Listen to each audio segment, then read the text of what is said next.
May I kindly request everyone to take their seats as we are about to commence the inaugural ceremony.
The whole day is with us, so let us begin the program.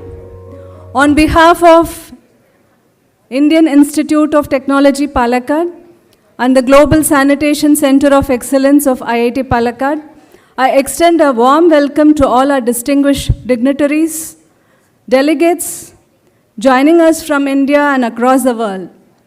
May I now request our distinguished dignitaries to kindly grace the dais. Dr. Praveena Gangadharan, Associate Professor, Department of Civil Engineering, Project Director of Global Sanitation Center of Excellence, IIT Palakkad, Professor Sheshatri Shekhar, Director, IIT Palakkad, Dr. Vishal Chaudhary, Scientist F, Office of the Principal Scientific Advisor, Government of India, Dr. Valerie Naidu, Senior Research Manager, Water Advisory, Water Research Commission, South Africa, Mr. J. Bhagwan, Chair, IWA Specialist Group on Non-Sewage Sanitation, South Africa,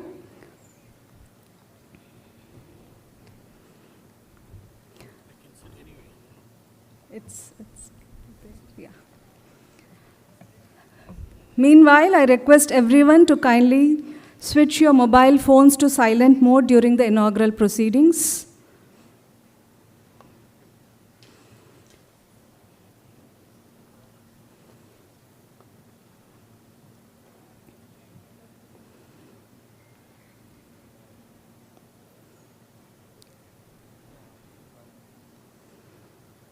Good morning once again. Innovation in sanitation is not merely about technology. It's about dignity, health, resilience, sustainability, and ensuring a better quality of life for every individual. With these thoughts, it gives me profound pleasure to welcome you all to the second International Conference on Non-Sewage Sanitation Systems, Icnss 2026, hosted by the Global Sanitation Center of Excellence, IIT Palakkad, in collaboration with the International Water Association. This conference brings together leading scientists, policymakers, practitioners, innovators, and industry leaders from across the globe to discuss cutting-edge research, emerging technologies, and collaborative solutions for advancing climate-resilient and sustainable sanitation systems. To invoke the blessings of the Almighty for the successful conduct of this conference, may I request everyone to rise for the invocation? I request our team to play the invocation music.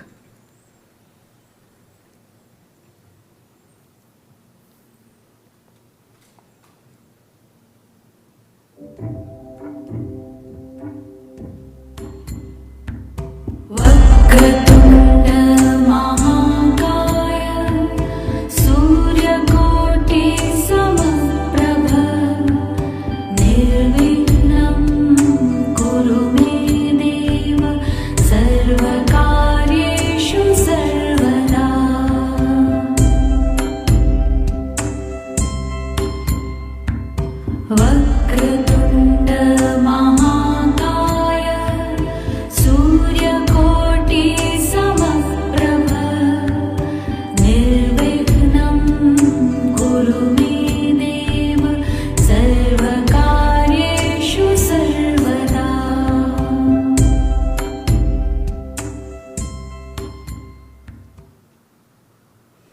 Thank you. To mark the beginning of the conference, may I now request our esteemed dignitaries to kindly come forward for the ceremonial lighting of the lamp.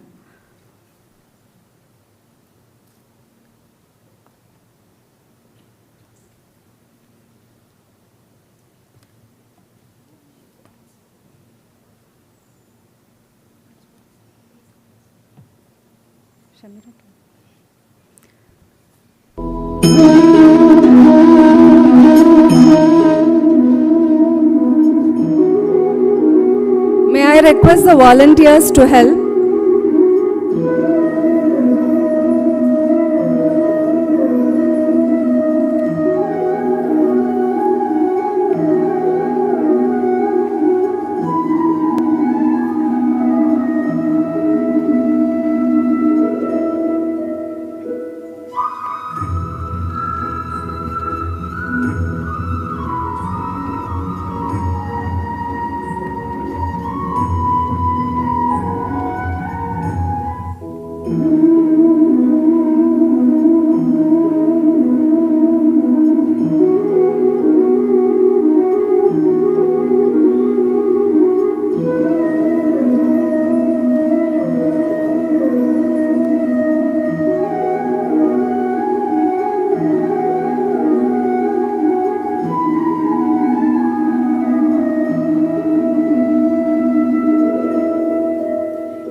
Thank you, distinguished dignitaries. May I request everyone to take their seats?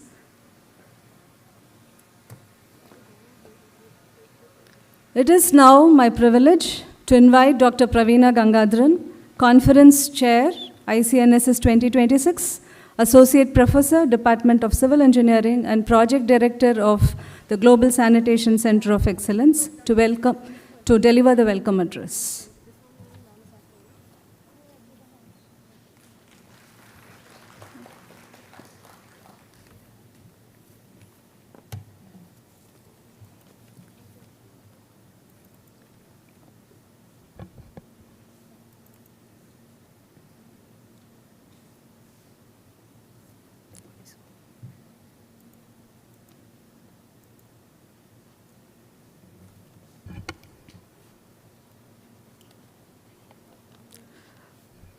On behalf of a very good morning to all, and on behalf of Indian Institute of Technology, Palakkad, and the organizing committee, it's my great pleasure and privilege to welcome you all to the second international conference on non-sewered sanitation systems, hosted by Global Sanitation Center of Excellence, IIT Palakkad, in collaboration with the International Water Association. I extend a warm welcome to all our distinguished guests, speakers, delegates, sponsors, exhibitors, partners, researchers, colleagues, and students who have joined us from across India and different parts of the world. It's now my privilege to welcome our distinguished dignitaries on the dais. Although our chief guest, Srimati D. Tara IAS, Additional Secretary, Ministry of Housing and Affairs, Government of India, and National Mission Director, Urban 2.0, Amrit 2.0, could not join us in person. We are honored to have her special video message. We sincerely thank her for her support and for being part of Icnss 2026. A warm welcome to our guest of honor, Dr. Vishal Chowdhury, scientist, Government of Office of the Principal Scientific Advisor to Government of India.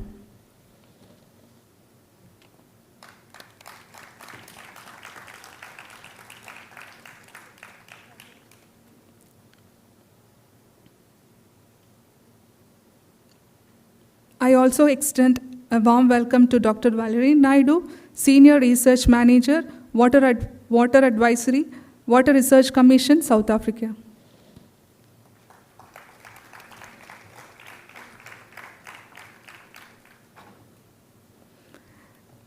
A warm welcome to Mr. Jay Bhagwan, Chair, IWA Specialist Group on Non-Sewage Sanitation Systems.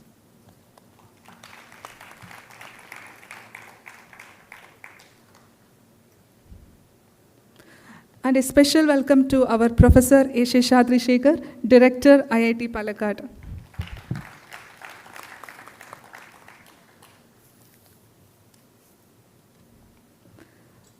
We also delighted to have a special video message from Dr. Najib, Deputy Director, Gates Foundation, USA. We sincerely thank him for taking the time to share his thoughts with us. So the theme of the Icnss 2026, Reimagining Sanitation Systems for an Inclusive and Sustainable Future, reflects the need to rethink how we approach sanitation in a rapidly changing world. I'm delighted to share that Icnss 2026 has received an overwhelming response. The enthusiasm and quality of submissions reflect the growing interest and momentum in the field of non-sewage sanitation systems. This year, we have 87 oral presentations and 70 poster presentations, selected from 120 oral and 90 poster abstract submissions. We have also 11 workshops, including 6 international and 5 national workshops. We are proud to welcome 274 delegates, including 194 national and 80 international participants, representing more than 16 countries. The strong global participation reflects our collective commitment to advancing sustainable and inclusive sanitation solutions. Before we proceed further, I would like to briefly introduce the institution that has the privilege of hosting this conference, the Indian Institute of Technology, Palakkad, and its Center of Excellence, Global Sanitation Center of Excellence, IIT Palakkad. Established in 2015, IIT Palakkad is one of India's youngest IITs.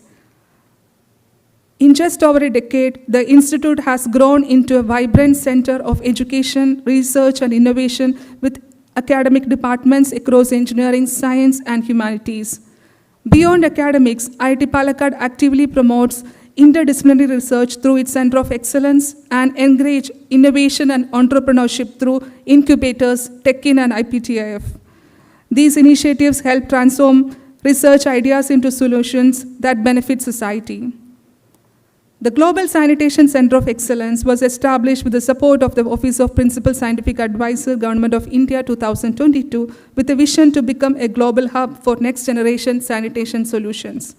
Our work is guided by 4 strategic pillars: advancing research and innovation in emerging sanitation technologies, building knowledge through education and training, strengthening the capacity of stakeholders and policymakers, and translating research into deployable solutions that create impact on the ground.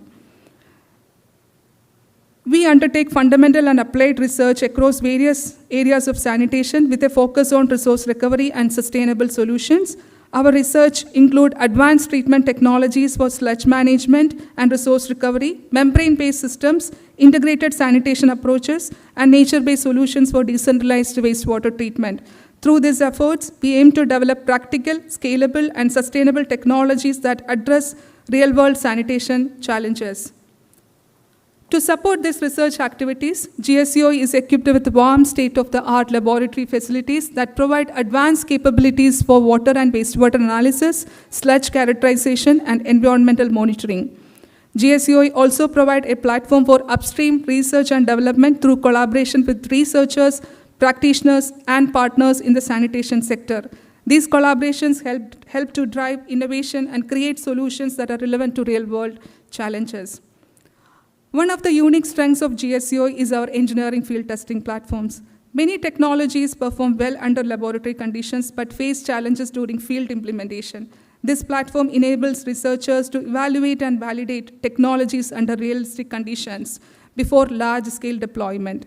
This engineering field testing platform was formally launched by Sri M. Dharmendra Pradhan, the Honorable Minister of Education, marking an important milestone in our efforts to accelerate the deployment and development of innovative sanitation technologies. The journey has been made possible only by the dedication of our team, and I would like to introduce our team here. I sincerely acknowledge their valuable contributions to the growth of GSCOE. The vision of GSCOE is to advance innovative, inclusive, and sustainable sanitation solutions through research, collaboration, and real-world implementation. Icnss 2026 reflects the same vision by bringing together researchers, practitioners, policymakers, and industry partners to share knowledge, build partnership, and accelerate progress towards sustainable sanitation. May the discussion and collaborations from this conference inspire new ideas and contribute meaningfully to the global sanitation agenda. Thank you all for being part of Icnss 2026. I wish you a wonderful stay in Palakkad and enriching days of discussion, collaborations, and memorable experiences at IIT Palakkad. Thank you and have a wonderful day ahead. Thank you.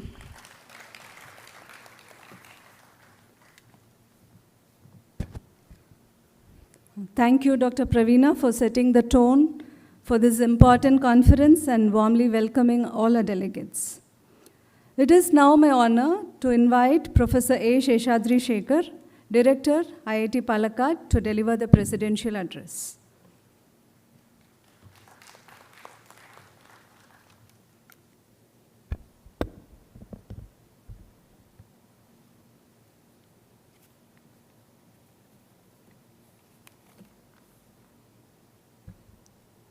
Distinguished dignitaries on the dais, distinguished scientists, researchers, policymakers, industry leaders, development partners, faculty, students, staff, ladies and gentlemen, a very good morning to all.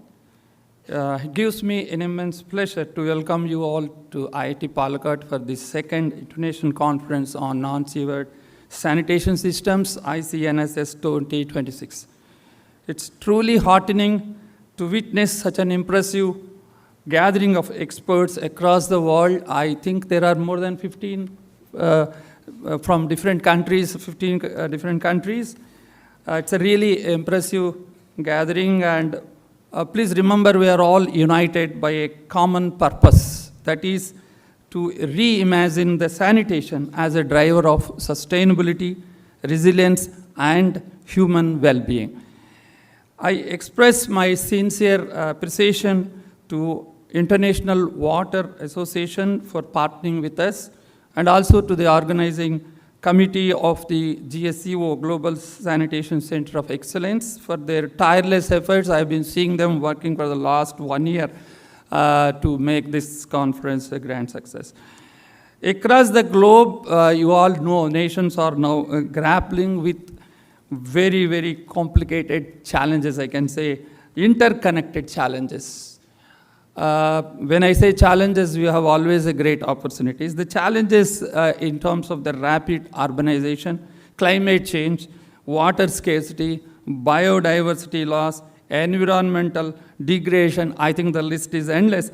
The importance is the energy demand and so on. All these things are all, please remember, are not isolated problems. They are deeply interconnected, requiring integrated and multidisciplinary solutions. Well, all of you know currently AI, sustainability, and renewable energy. These are the three buzzwords, and I feel they are not just the buzzwords. There are three concepts which are deeply interconnected and dominate the modern global discussions. So they also represent the intersection of advanced technologies as well as the planetary survival. When I use the word planetary survival, I always see that there's a lot of growth in technology during wars, World War I, II. You see technology developing during wars. But is it not possible keeping ourselves without wars in a peace? Can we not develop ourselves? So in this context, I always recollect the great song of Mohammed Rafi. Wherever I get a chance, I repeat this song, which I like very much. This is the song, English song of Mohammed Rafi. We don't know whether he has really sung or it is a mimic. This is based on I like this beautiful song of Baharom Fool Barsar in the movie Suraj in 1966 song. But the same tune, there is an English song by Mohammed Rafi that is called Although We Hail from Different Lands, We Share One Earth, Sky and Sun. Remember, the world is one. Sun and one is the rhythm in that song. But the beauty is, it's really true that we are all talking about green globe and we are all fighting, but we are all sharing the same resources. And we are have to do that. It's a beautiful song. Please Google it as Mohammed Rafi English song. Don't do now. Later on you do that. So you will see the challenge, the core message of the song is the global unity, shared responsibility, and interconnectedness. The practical application of the song is what is sanitation, what is the sustainability in my opinion. And very important is, as I said, we are all sharing the same. That's why we said we share the same sky and sun. We talk about solar energy and whatnot. This is the beauty of the song. And that is how we are all ending up with the need for sustainability. And sustainability is not just connected to environment. It is more than that. Now, I say always it is part and parcel of life. And I go beyond that and say it should be the DNA of everyone. And that is how we landed with 17 SDGs, the Sustainable Development Goals. All of you know that. And the SDG 6 is this water and this sanitation. So sanitation occupies a very important role of these SDGs. And we have been listening, we have been seeing this for decades. When sanitation comes, people talk about only engineering service or a public utility. But I think we have to understand sanitation is beyond that. It lies the intersection of public health, environmental protection, water scarcity, security, climate resilience, resource management, and human dignity. I think there are several such things are there. That is why I think whatever we discuss maybe during this conference or otherwise collaborations and so on, regards to this sanitation, it influences a lot. It's beyond that, as I said, the quality of our rivers, the groundwater, the health of our ecosystem, the productivity of our economics, and ultimately the quality of the life of our future generations. That's, I think, is very important. That's why we need to think a little bit innovative, differently from the usual conventional sanitation aspects. That is where I think we are now into this non-sewered sanitation systems, which is the theme of this conference as well. I think we should think more than that. We should try these sustainability aspects into this. Typically, we should recover resources, conserve water, reduce carbon emissions, generate renewable energy wherever possible, and operate with minimal environmental footprint.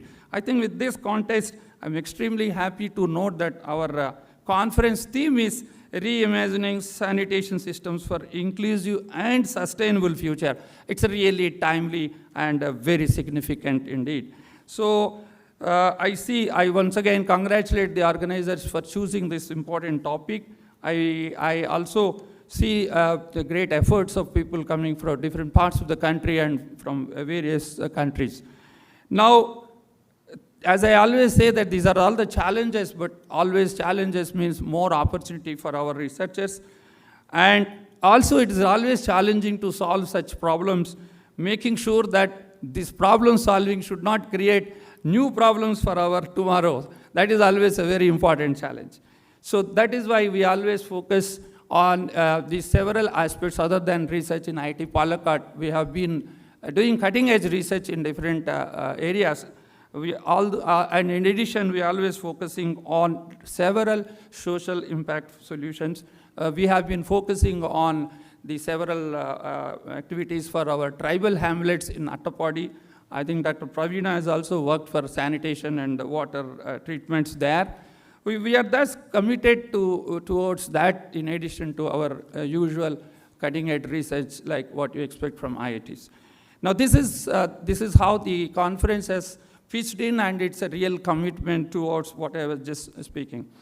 Now, I feel this is a great opportunity for the young researchers, the students here, to interact with these experts who came all the way from different parts of the world and try to interact with them, collaborate. More important, after this conference also take forward the follow-up, very, very important. These 3 days you will be interacting, but beyond that is what is also very, very important. Once again, I appreciate the efforts of the Global Sanitation Center and the program and scientific committees, Gates Foundation, Water Research Commission, ANRF, PSA, and many more, and our IIT Palakkad, Tekin, IPTF, many student, faculty, volunteers working hard for this conference, and I really feel great for this.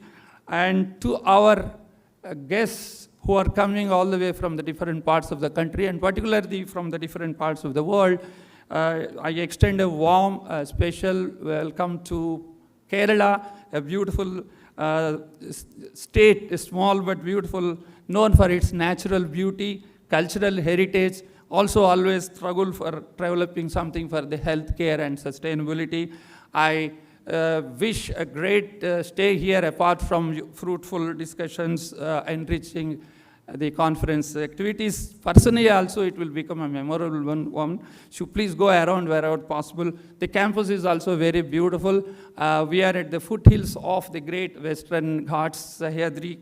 So please go around and visit the labs and the campus.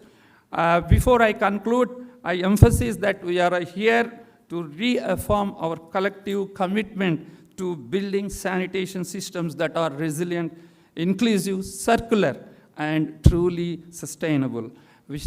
I wish a great success to this conference. I thank you once again, all of you, for joining here. Thank you.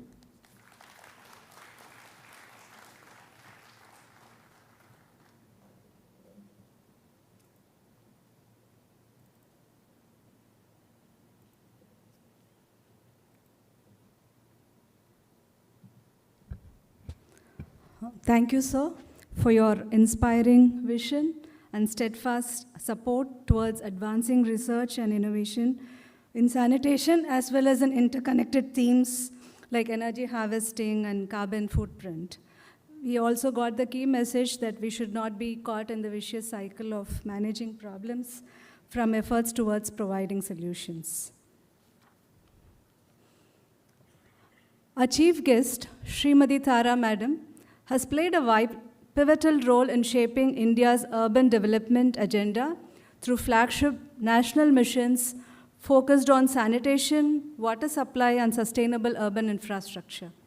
Through her leadership and contributions to urban policy, she continues to drive initiatives that strengthen municipal service delivery, water security, and resilient, inclusive cities across the country. A critical stakeholder to ensure adoption of decentralized, water-efficient sanitation systems in India. But due to her unavoidable last-minute engagements, Srimati D. Tara, IAS, Additional Secretary, Ministry of Housing and Urban Affairs, and National Mission Director, Amrut 2.0, Government of India, she will be sharing her insights through a recorded video message. May I request the technical team to kindly play the video.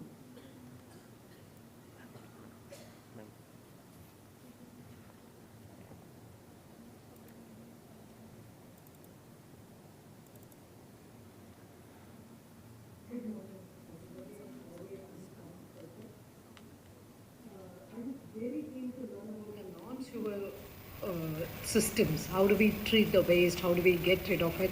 Because if you look at the Indian sanitation scenario, around 10 crore households or 10.5 crore households are there in urban areas, out of which almost 50% of them work on-site sanitation system or the septic tank system.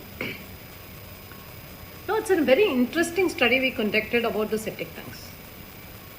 There are as many variations of septic tank as may be possible, and it is actually not scientifically designed in many ways. There has to be 2 chambers, there has to be a wall, the water has to get decanted after it gets filled up and the material settles down and it goes to the next chamber and then it gets out. But this is not being done in a scientific manner by many constructing masons, and we need to come up with a really a capacity building program for how do you do septic tanks, because every area we cannot sewer. You have to have septic tanks, and the septic tanks have to take care of the sludge. It should not percolate down into the ground. It has to be hard surfaced so that the water doesn't percolate down. But many a times, many people leave it with a soft surface where the water percolates down and all the E. coli and other harmful bacteria also become part of the ecosystem. We got 15,000 septic tanks studied. I would like to send that e-copy to you guys by asking. And we realized that how difficult it is to have a septic tank locationed also. So we really need to come up with an Indian context specific solution for septic tanks. And we also need to come, sometimes I really wonder whether we can isolate a strain of microbe which can work on fecal matter in matter of hours and get it digested so that it becomes almost harmless by the time it leaves the house. Because if you can hold it only that days, like if a household has 10 people, say maximum 10 people, if you are able to hold the fecal sludge for some time, and then the microbes are added and it is able to, you are adding a pellet and it's acting and it is creating a lot of thing get digested, and you produce gas also if possible, and just then it gets into the system of getting it out so that it is treated on site. At the same time it is taken out after a certain level of harmlessness. Is it possible? Sometimes I wonder whether it is possible. Actually, I am missing a great opportunity to learn about the non-sewage systems. I would want and request the IIT director to send me all the presentations which come your way, because there are so many companies and it's an international conference. I would also request, if there is a YouTube you please send us the link so that we can watch it from here. But I can only say the scientists and the people and the industry which is assembled there is going to address a huge problem, and it has to be specific to India in the way it will be adopted. Context specific, area specific, and also typology specific. Because there are households which are very small. So the septic tank or the place where the fecal matter is stored is part of a room. I mean, this is also a very interesting case. We all think about, because many of us come from middle class or upper middle class, or where you don't think septic tanks can be part of the house. But in Indian household, there are places where it is part of a smaller room. And how do we deal with that? How do we evacuate that?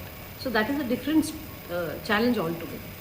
And the third thing is, after the septic tank fecal sludge is digested and present and it has to be evacuated, what do we do and how do we do it in such a manner that people don't dump it in the water bodies in the government lands? How do we do that? How do we ensure there is a value for them to derive from that?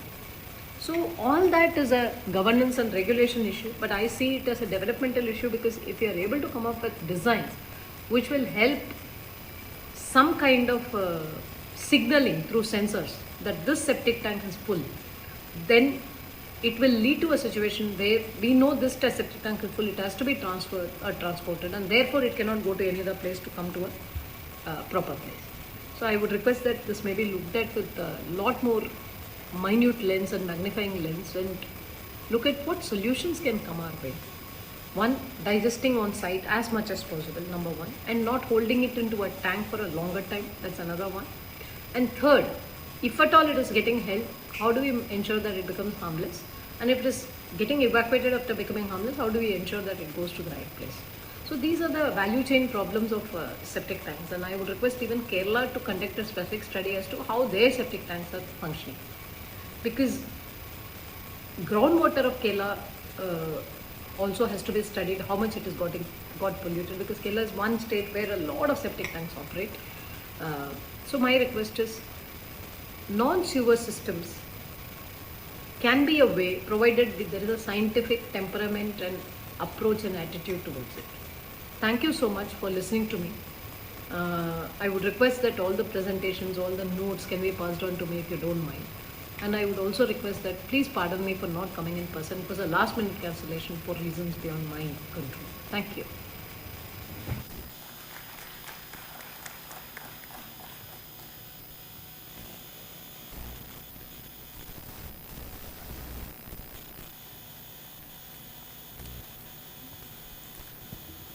For the delegates, we will be sharing this video where we have with the captions. Again, for those who have not heard it at the back, so we will be sharing this video in the WhatsApp group again. So we have to thank Srimati D. Tara for sharing her remarkable and transformative insights on the national priorities and future direction of urban sanitation, both in the state as well as in the national level. With extensive experience at the intersection of research, policy, and innovation ecosystems, our guest of honor, Dr. Vishal Chaudhary, Scientist F, Office of the Principal Scientific Advisor to the Government of India, has been instrumental in strengthening collaborations among academia, government, and industry. His work focuses on enabling translational research and fostering innovation-driven approaches to address national development challenges. May I now invite our guest of honor, Dr. Vishal Chaudhary, Scientist F, Office of PSA, to the Government of India to address the gathering.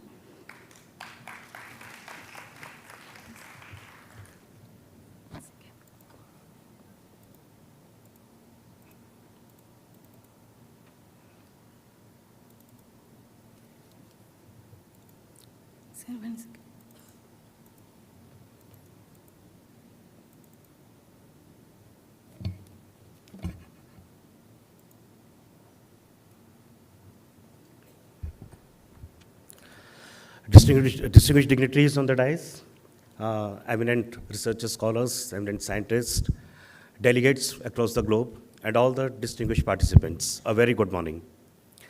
It is really, first of all, I am highly thankful to IIT Palakkad and the organizing team for inviting me and giving me this opportunity to share the initiatives of Government of India pertaining to the theme of the conference. It's really my pleasure to address the eminent gathering in the Icnss 2026, second edition of Icnss 2026. And the theme of the conference validates the fact that sanitation is not just restricted to the public health, it goes beyond that. So sanitation word itself, or the sanitation terminology itself, it creates an fundamental to the environment sustainability. It creates an aspect of fundamentals of the increasing the quality of life. By quality, it's not in the monetary conditions, but in terms of the neatness, hygienic, and the cleanness. It is for the wastewater management, for the water management, for the drinking water.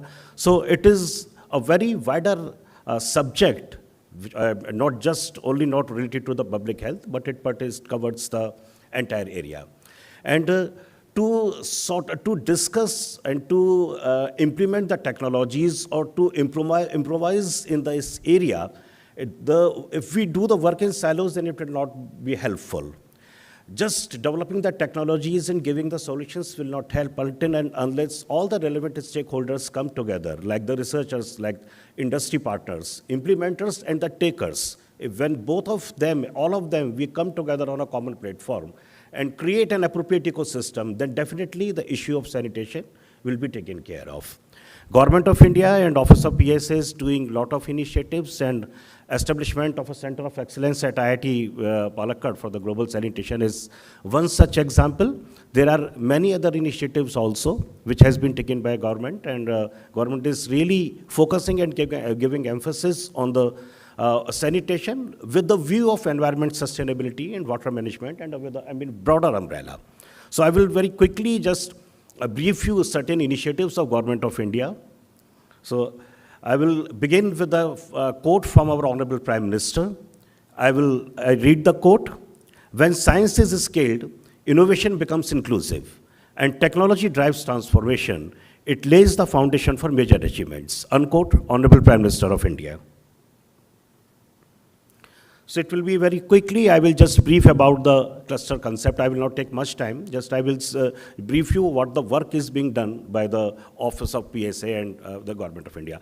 So to brief about Office of Principal Scientific Advisor, this office was established in 1999 with the mandate to identify the policies, actions required to take in the field of science and technology, and then advise it to Honorable Prime Minister and the Cabinet. So, Principal Scientific Advisor is Scientific Advisor to Honorable Prime Minister. This office was established for Dr. APJ Abdul Kalam Azad. He was the first PSA of country, and Professor A.K. Sood, the present PSA, is the fourth PSA of the country. So, Dr. Parvinder Mani is Scientific Secretary, and she holds the administrative head part of the offices. We are a team of around 25 scientists working in different fields, like I am in the chemical and petrochemical and the energy and the waste value, and there are people who are working in the space area, there are people who are working in the biotech, like that. One of our flagship initiatives is the office has established science and technology clusters across the country. There are 8 such clusters. So by cluster, we mean a consortium has been formed where all the relevant stakeholders have been brought together, like research institutes, academic institutes, industry partners, and the local authorities. And they have been given a mandate to identify the local regional problems, and they have to be the solution provider through science and technology intervention to those regional problems. So regional problems majorly focuses on environment sustainability, water management, sanitation, smart agriculture, healthcare. These are some of the major focus areas which have been given mandate to them, and they have to close the loop. It is not just to identify a problem statement. They have to close the loop, they have to give the solution, and solution should be such feasible that it gets implemented into the society. Either it has to be taken through industry, or it has to be taken through central authorities like the municipal corporations or the government hospitals. So with this mandate, they are being worked on. So basically, our office also coordinates Honorable Prime Minister's Science, Technology, Innovation Advisory Council, which PSA chairs.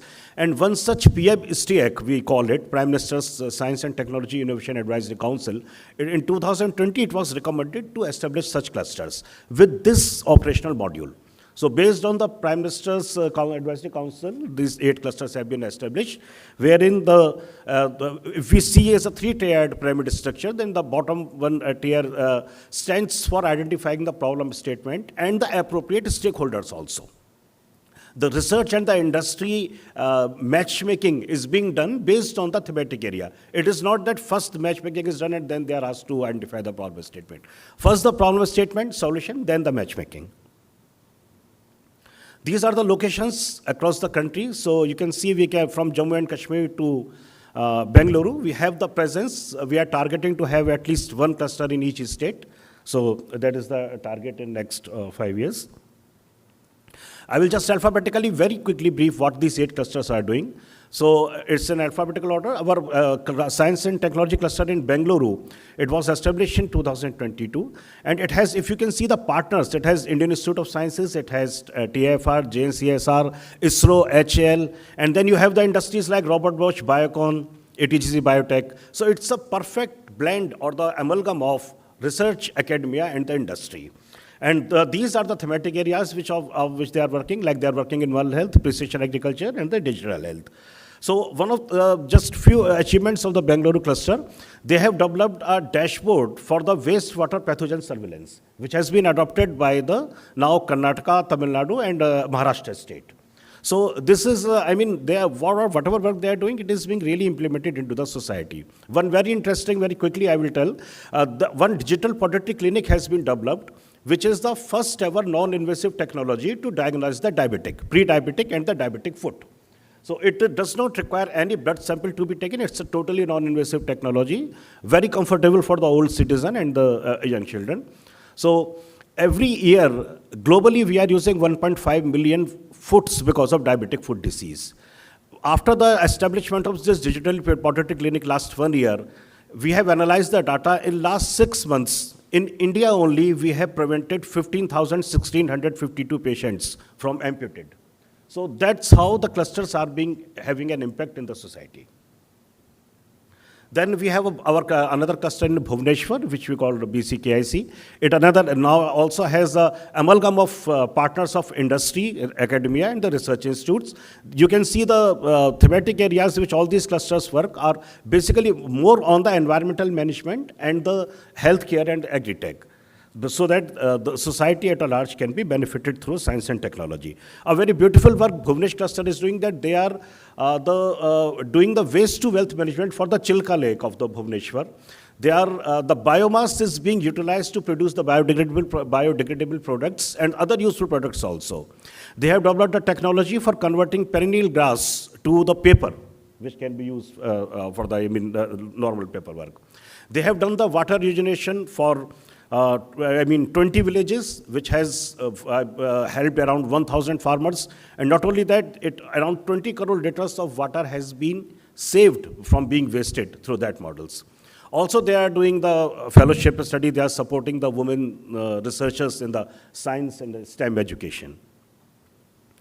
Similarly, we have one cluster which is based at IIT Delhi. It is called Drive. And it is also working on the water security, air mobility, clean energy, critical and emerging technologies. So when the electric vehicles were introduced in Delhi NCR, there were no uniform charging point stations. So IIT Delhi with the EVSol, one startup, our cluster, they developed the uniform type suite of chargers which can charge all types of vehicles, including two-wheeler and the four-wheelers. So all the charging points established around Delhi and NCR are because of this concept or this idea only.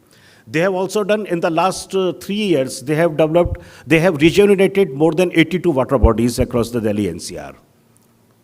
And that is the data given by the Haryana Pollution Control Board and the Delhi Pollution Control Board as well.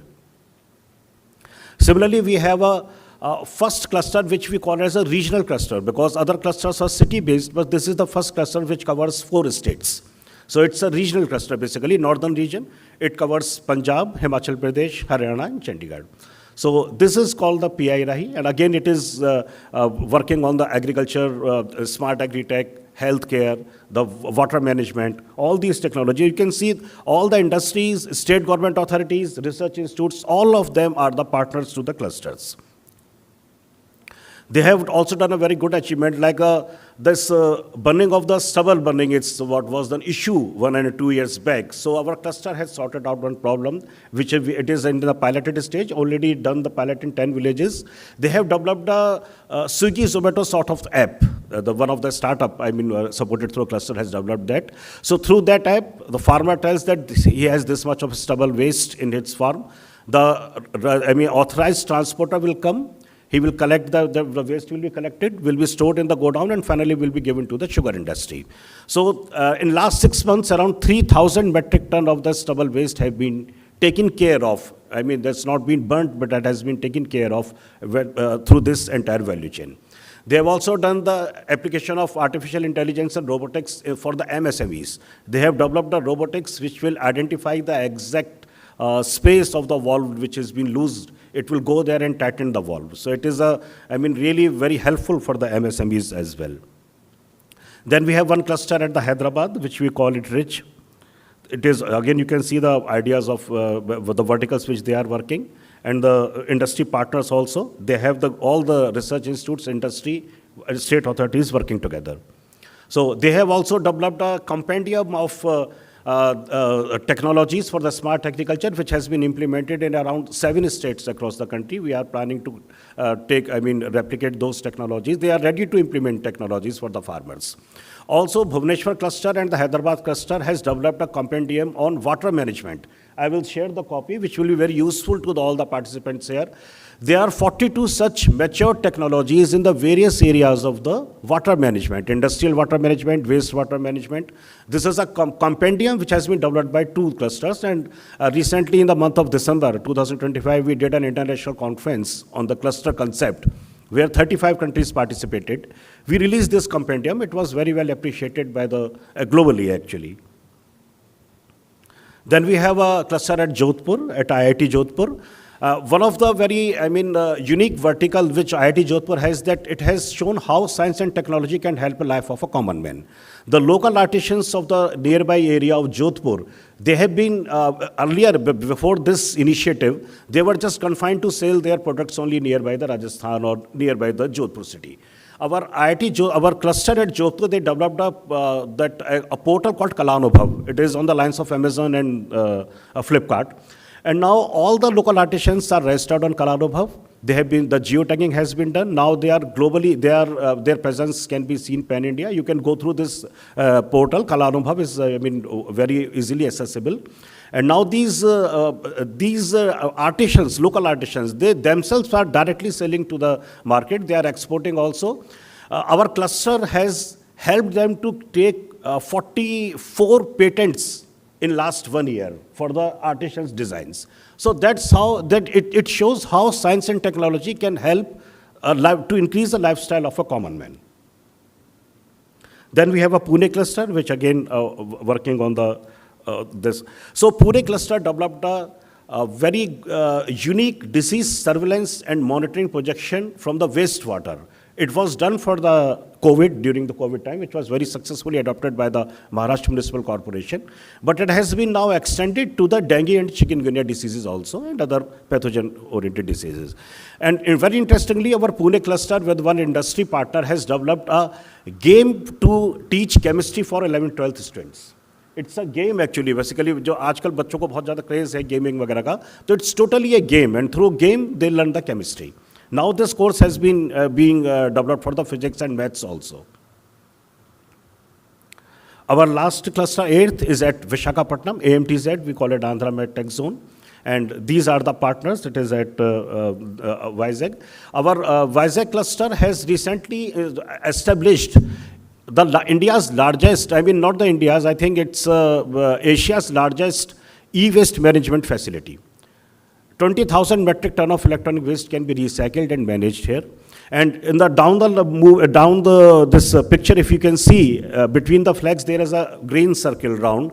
So it is a 30-foot height, and all these green circle has been made by the circuit boards. It's all the circuit boards which is showing. So that's how the e-waste management facility is being established. So very quickly, I will just brief on our other initiative, which is called iSTEM, this is Indian Science, Technology and Engineering Facilities Map. So concept of this portal, it is basically a national portal where all public funded equipments are being uploaded. So purpose of this portal was that the researchers from the tier 2 and tier 3 cities may also have an access of the high-end equipments. In this portal, we have the equipment which cost about 20 lakhs. So there are equipments which are costing 8 crores, 10 crores, like SEM, TEM. All of them are available on iSTEM portal, which generally for the researchers from tier 2 or tier 3 cities, difficult to have an access to to such an high-end equipments. So we have made this portal. It is open for researcher. Anybody can just go to the portal, book the equipment of their area of interest. If the person booking is done by the research scholar, if he or she is a research scholar, then whatever charges he will pay to use that equipment in the institute, that charges will be reimbursed by the government of India. So that iSTEM portal has a tie-up with the AICT or a scheme, augmentation utilization of research assets. So I encourage all the research scholars globally and the domestic, local Indian also, please utilize the high-end equipments. They all are public funded equipments, and whatever you will pay, you will get reimbursed. So total there are 3,800 institutes registered on this portal. We have total 30,000 equipment which cost $1.1 billion. So that much public funded equipment have been synchronized and been uploaded on one single portal, and which is open for public, we can utilize it. So this is the just pan-India presence of the institutes in the country on that of the portal for that portal. These are the users. It may look clumsy, but it gives a very good information that how many of across the country the researchers are being using this portal. This shows the popularity of iSTEM portal. It was launched in 2019, 20 or 18, 19, where we have only 56 institutes or the user count. Today we have 44,000. So it is increasing like a, these are the top 10 costliest equipment. All of them cost more than 1 crore, which I have presented here. So recently, just in the international collaboration, we have done the global collaborations also. We means our clusters through Government of India. These are the MOUs which have been done from January 2026 to till date. So we have 14 such MOUs with 14 different countries. So these, if you see, all these MOUs deals with either water management, sanitation, environment sustainability, smart agriculture, healthcare only. So these are the initiatives, some of the initiatives which government is focusing. And I'm sure definitely the outcome of this discussion, it will be helpful for you. And outcome of this 3 days conference, I will request that if some white paper or report can be prepared and presented so that we can also put it in share it with the relevant ministries and through our office also, through our clusters also, we will percolate that. Because it's basically a knowledge dissemination program. Thank you so much. If I have taken more time, I'm really sorry. Namaskar, Jai Hind.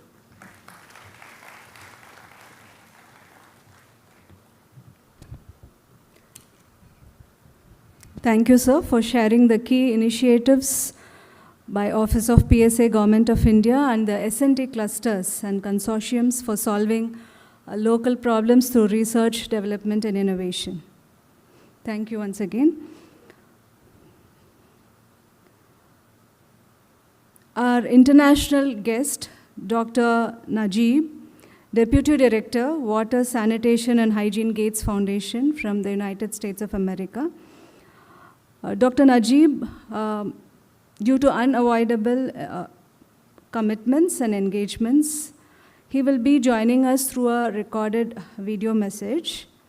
Dr. Najib is an integral part of global sanitation efforts and a key person in driving the sanitation sector with years of rich experience in multiple contexts in WASH and environmental sectors as a strategic counsel for multilateral development agencies. His heart and soul will be here today, but may I request the technical team to kindly play the video and hear the message from Dr. Najib.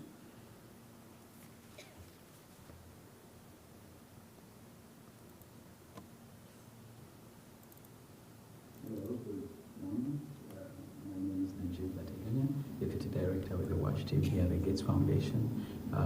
In a special way, I want to thank our host, the Government of India, but specifically IIT Palakkad, the Global Sanitation Center of Excellency, IWA, and all the partners that have supported to put this event together.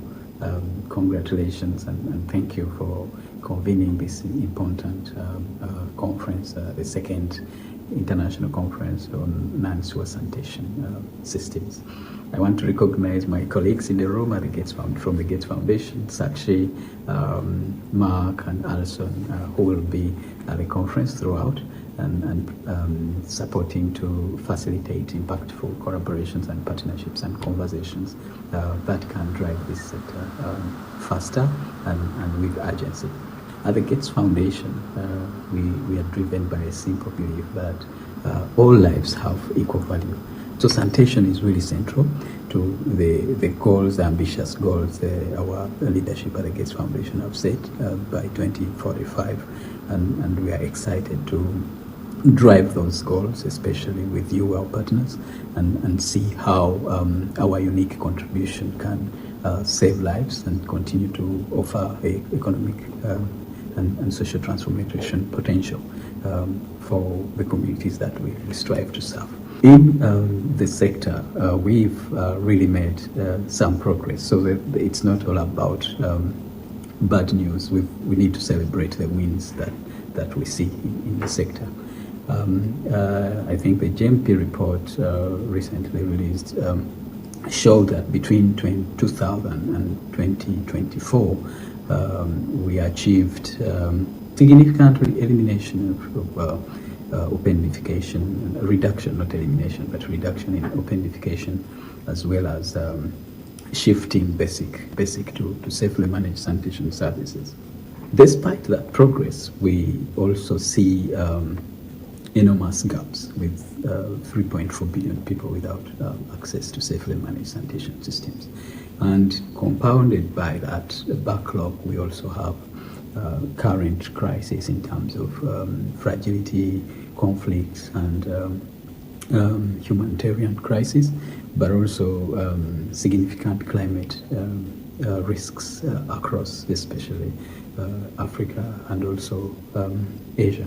So these are really huge impacts that erode the progress. So we must not just double or triple, we have to work much harder, over 6 times than the current pace.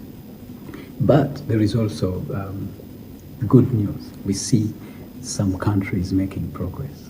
And which example can you show other than where we are today? In India. India has, through the Shas Bharat mission, set a major pace that I think can be a critical exemplar for the global south. Committing enormous political capital behind a mission that is dedicated to not just safe sanitation, but also integrated services that address drainage, that address waste management and hygiene services, and driving dignity and economic and livelihood opportunities for many millions and millions of people in India. One example, one data point we see was construction of over 120 million sanitation facilities for households in a very short period of time.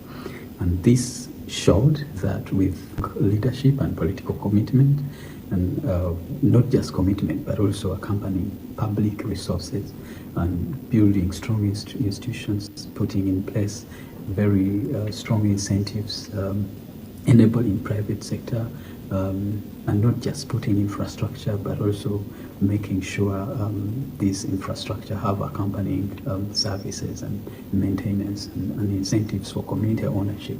These are key lessons that we see in India.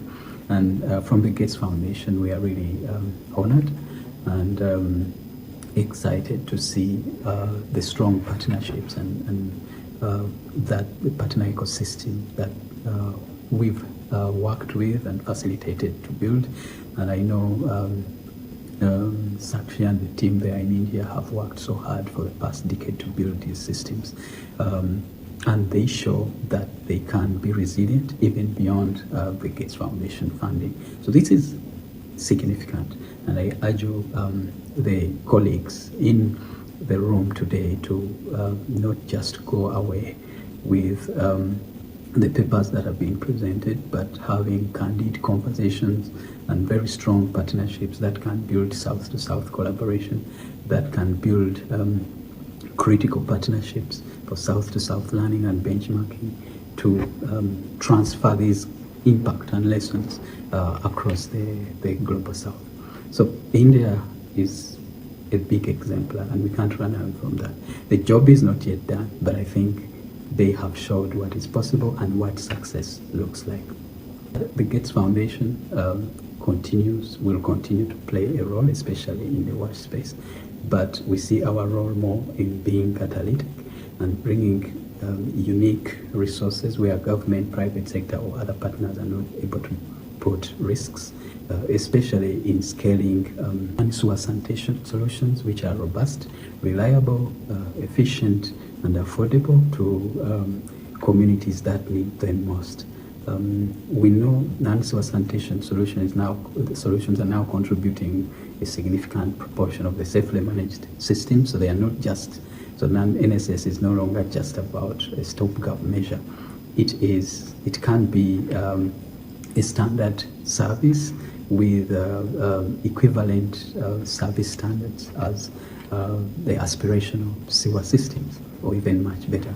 But to do that, we need to move to the next generation of solutions that can treat human waste safely and make sure that it addresses the primary goal of sanitation, which is elimination of public health risks, but also contribute to resource efficiency, climate resilience, and safety and reliability of services beyond the infrastructure. So that role, I think, is critical. But for that to happen, we need to shift from conventional approaches to a market-based approach. Because while government provides the enabling environment, these solutions will be driven faster and with urgency more efficiently through private sector delivery mechanisms.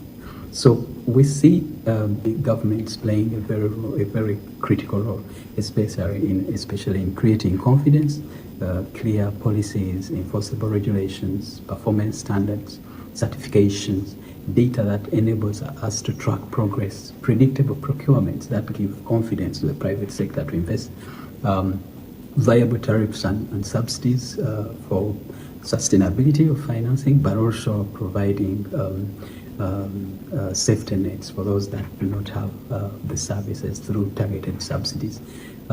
We also hope to see government structuring more result-based financing to incentivize service performance other than installation of toilets or infrastructure-based delivery.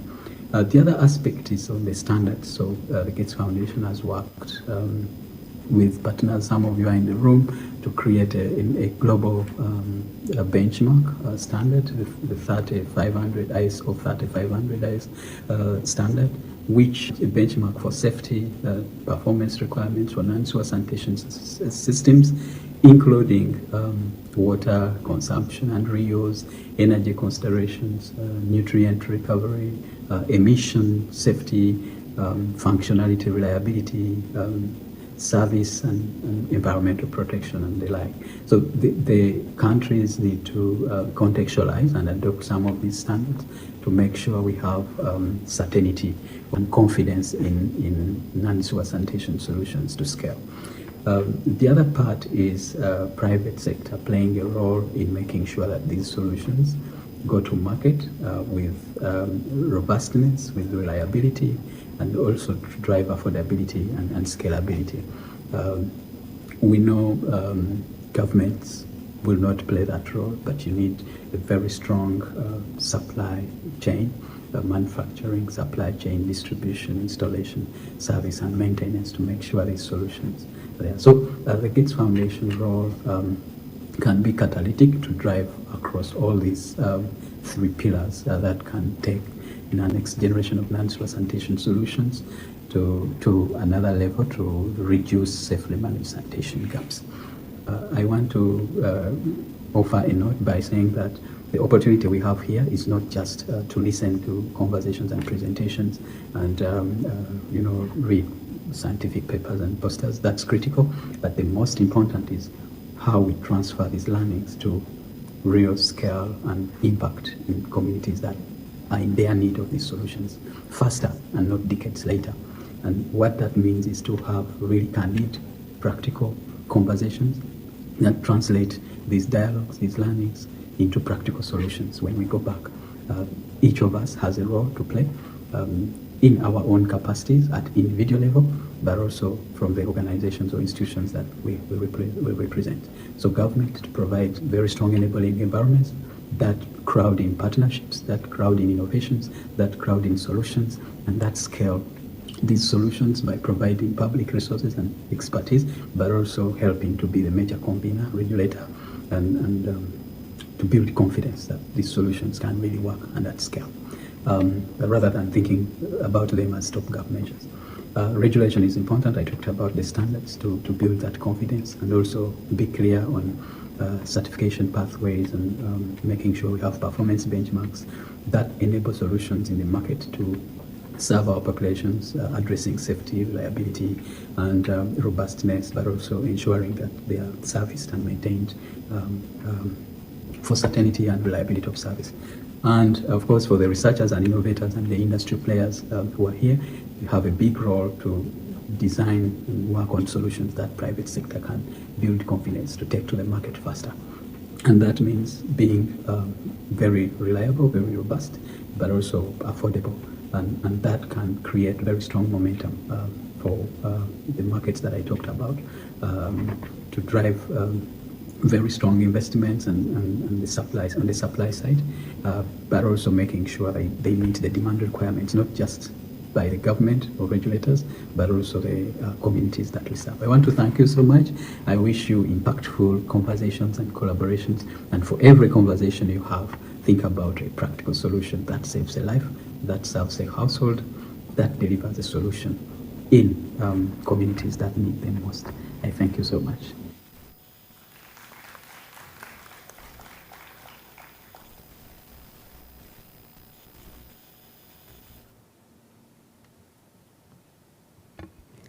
Sincere thanks to Dr. Najib through the Gates Foundation representatives here for the genuine wishes and also for sharing the global perspective on advancing sanitation innovations, keeping in mind the climate impact and lives of millions of people. And Dr. Najib has also shared has emphasized the importance of policies and standards, and he has given a message for policymakers, practitioners, and in fact researchers. Thank you once again. We have an international guest, Dr. Valerie Naidu, with us today. Dr. Valerie is a Senior Research Manager, Water Advisory, Water Research Commission, South Africa. She works at the interface of research, innovation, and strategic partnerships, helping strengthen collaboration between government, academia, industry, and the water sector. Through the Water Research Commission's work, she contributes to advancing knowledge, innovation, and evidence that inform sustainable water and sanitation solutions, including approaches that support water security and resource stewardship. May I now invite Dr. Valerie Naidu to address the gathering.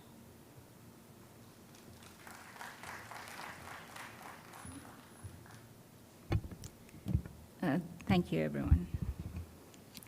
So, distinguished guests, dignitaries, practitioners, policymakers, academics, students, partners, namaskaram, and I still think it's good morning.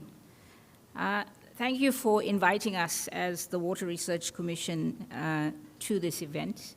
As you all know, the first non-sewage sanitation conference was held in South Africa, in Johannesburg. So we're happy to partner again on the second non-sewage sanitation conference. Colleagues, I come here basically with the best wishes from my CEO and my organization, and we're grateful to support this event. As the WRC, essentially, we're an organization that generates knowledge, innovation, and practical solutions. And we believe that it is important that we take and translate this knowledge to the broader sector. And non-sewage sanitation is one of those areas that is a priority and a strategic area in terms of our 5-year plan. As the Water Research Commission, I also want to say that I feel like this conference is well placed in Kerala. And that's because, having read a little bit about Kerala, words such as God's own country, words about equity, empowerment of women, protection of ecosystems, natural beauty, as well as putting people at the center of everything they do in the state.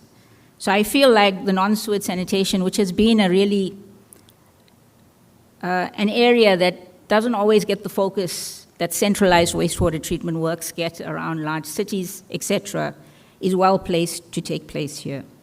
I also feel that the theme of the conference, which is reimagining sanitation systems for sustainability and resilience and a resilient future, is at the heart of where we're trying to get. Almost every country, if they have enough money and resources, can move to centralized wastewater treatment works.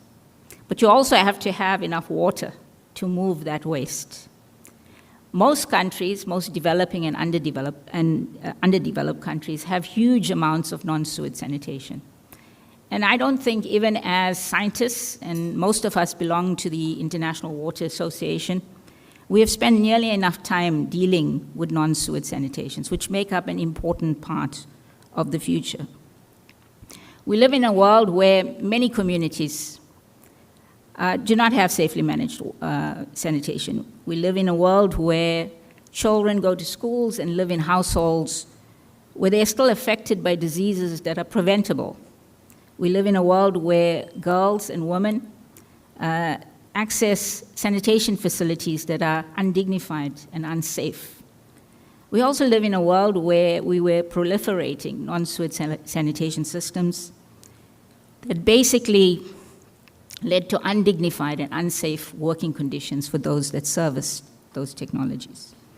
But added on top of that is this coming impact which many of us face, and in South Africa we've had a number of floods that have knocked our centralized wastewater treatment systems. We've had long droughts like the day zero in Cape Town, where we suddenly realized we have to think differently, because if you don't have water to flush, what do you do with those huge, large infrastructure that you have built? So you have to start thinking differently as we move forward. So when I look at sanitation, especially non-sewage sanitation, I'd like us to put it not on the periphery of an ad hoc solution for the future, but at the center of the future in terms of moving towards more sustainability and resilience. So I'd like us to think about sanitation in a way like, how do we get to the crux of the matter? Because many of us sitting here, when we're talking about non-sewage, it is due to many circumstances. It can be remoteness, it can be rural, it can be terrains, it can be the lack of water, for example. But a lot of it is to do with affordability, financing. That's the heart of the matter of why certain solutions are for the poor and certain solutions are for the well-off.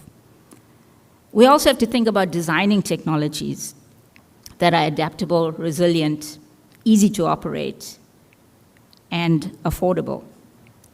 I use the word affordable rather than cheap, and I think for too long we've spent time looking for cheap solutions for the poor, for the marginalized, and hence we've created an inequitable society. We also have to think about governance. In many countries, the sanitation provision is so complicated. You spend time figuring out whose responsibility it is to do what. So you look at how are institutions aligned, how are public sector departments aligned, how are the spheres of government aligned.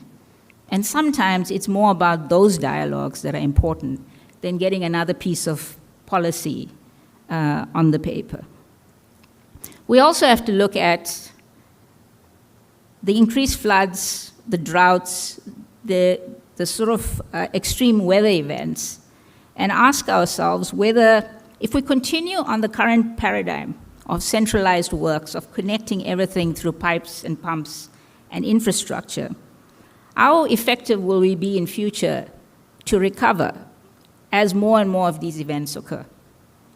And so I leave you with the following challenge. I hope that as we gather here today and in the next few days, that we listen with openness and curiosity, and that we engage, but we also challenge. We challenge equity and affordability and maintenance and accountability. We challenge the regulatory frameworks and the policy frameworks and ask ourselves whether we are really shifting or we're just trying to force-fit solutions into our current paradigms that we feel comfortable in. But I also ask that as we share our successes to each other, we share our failures as well, because therein lies the learning of how we take things forward. So colleagues, I hope you all stay inspired for the next 3 days, share your thoughts, and challenge colleagues in terms of thinking about things differently. And I hope every success for the conference to the organizers, and I hope you have an impactful conference over the next 3 days. Thank you so much.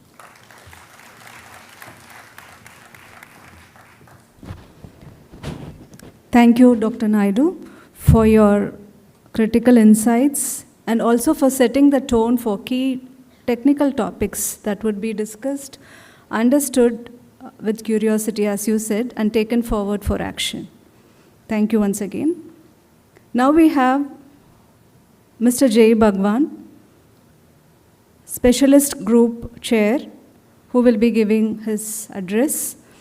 Mr. J. Bhagwan is a globally recognized expert in circular sanitation and water reuse.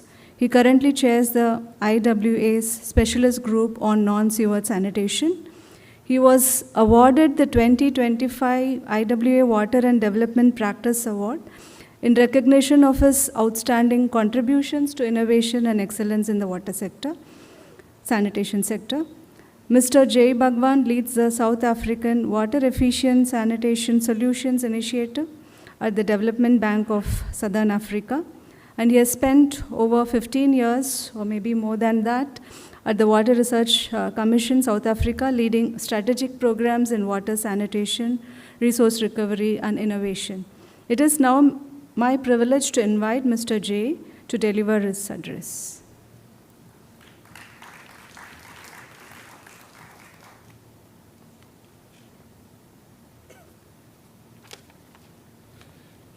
Thank you, Devasena. Bit overwhelmed. So welcome to everyone. In South Africa and Africa, we say all protocols observed, in case we miss that the president is here or so. So, distinguished guests. Today I'm wearing my IWA hat as the IWA member and chair of the steering group on the non-sewage sanitation specialist group. I'm not going to repeat. I want to go a little bit nostalgic and give you some history because this might be my last event, that I kind of contribute to and develop, and hopefully there will be others that take it forward. But it's always good to capture the history around this, why we're here today. And I think Professor Shekhar used the word common purpose. It's an important part. I mean, we never got the privilege to talk about shit until today. So take on a little bit of a story where this journey started around non-sewage sanitation. My daughter is 17 years old, okay? In the early days when I started getting a lot of interest in doing sanitation work, she used to say, please don't say it loud. I don't want you to let my friends know that you work in sanitation. Over the years, she started to realize when we had few incidences in our cities where we had water shutoffs for a week or two, she got constipated, okay? So she understood the value of the work we were doing around building sanitation security. Because everyone talks about water security, It's all about how you save water, how you save. People have never suffered with constipation. My colleagues from Cape Town are here, you should ask them. It was serious. So she now celebrates the kind of achievements and the work we do, and with great pride talks about that my dad is a sanitation expert. And I think all of us are here today because over the years we've been building this sanitation family with great pride, with great purpose, and with great passion. So I want to take you all on this passion that I had, and it started somewhere in the 2000s in South Africa, where we got into trying to understand what the current challenges with sanitation was. And we come from a history where, like Valerie said, that the rich get the Rolls Royce and the poor see a hole in the ground. And that dichotomy has been our history for the last 100 years. And we've become technology locked in that circumstances. So as soon as you say sanitation program for the poor, you roll out 3 million holes in the ground. Why? Because we don't have any innovation.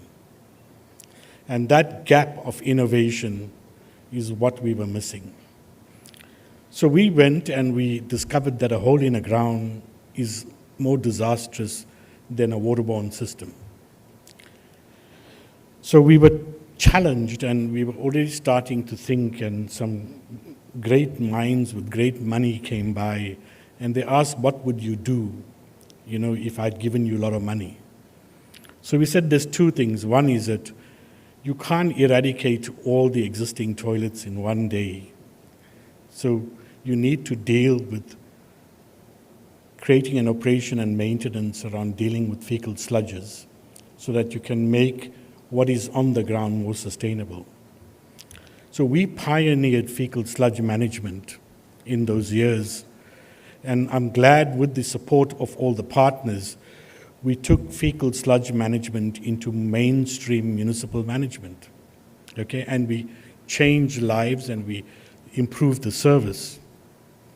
And that's great, it's wonderful. But fecal sludge management is always an interim solution. You can't forever drive human waste up and down the streets. It's too expensive. In the interim, it is great. So they asked, what is the second solution? So we said, look, the second solution is that we have to reinvent the toilet or build a toilet that doesn't produce sludge and doesn't flush.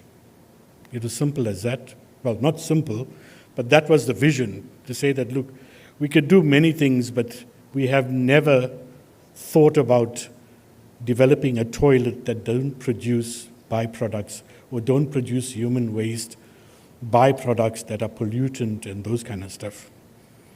So that set us in the direction of the generation of the reinvent the toilet. And it was quite ambitious thinking, out of the box. It's not an easy pathway. Like my colleague said, there's lots of aspects around policy, legislation, standards, behavior, markets, industrialization. It's a long, long list of stuff you have to change. Not just the technology. The technology is the first part on the journey towards achieving mass rollout of it. So we progressing. If my friend Vishwanath was here, he would have smiled at me very sarcastically and says, "Where's your toilet, Jay?" I said, "I got the toilet paper, the toilet is coming." So we are progressing quite well, and it's not easy because even the microwave took about 40 years to get to market. Some things happen faster, so patience and innovation drives that in a significant way. Now, talking about innovation, and that's why I'm glad that we're slowly beginning to get very reputable institutions to start thinking about sanitation as a very key innovation pathway. Because everything is about wastewater, STPs. Everyone thinks that's the Rolls Royce.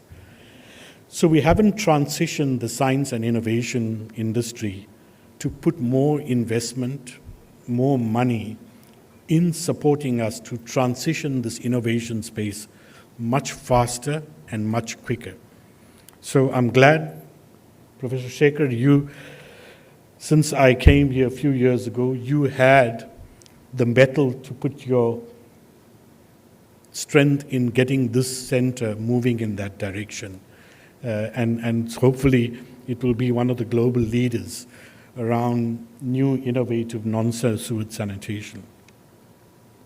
So that has been the journey, so we grew fecal sludge management, and in 2021, we decided that we needed to give more impetus to non-sewage sanitation, and we broke the record in getting the specialist group approved in the IWA as a very strategic initiative to give more impetus to this.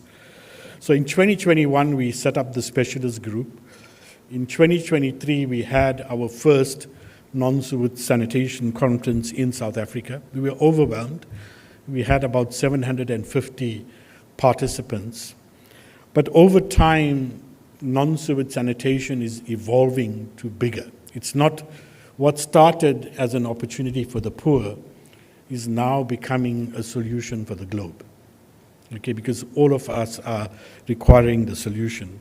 So you start seeing us transitioning from non-sewage sanitation to on-site reuse to water-efficient sanitation systems. This is the evolution around how the innovation is going and how it's transitioning.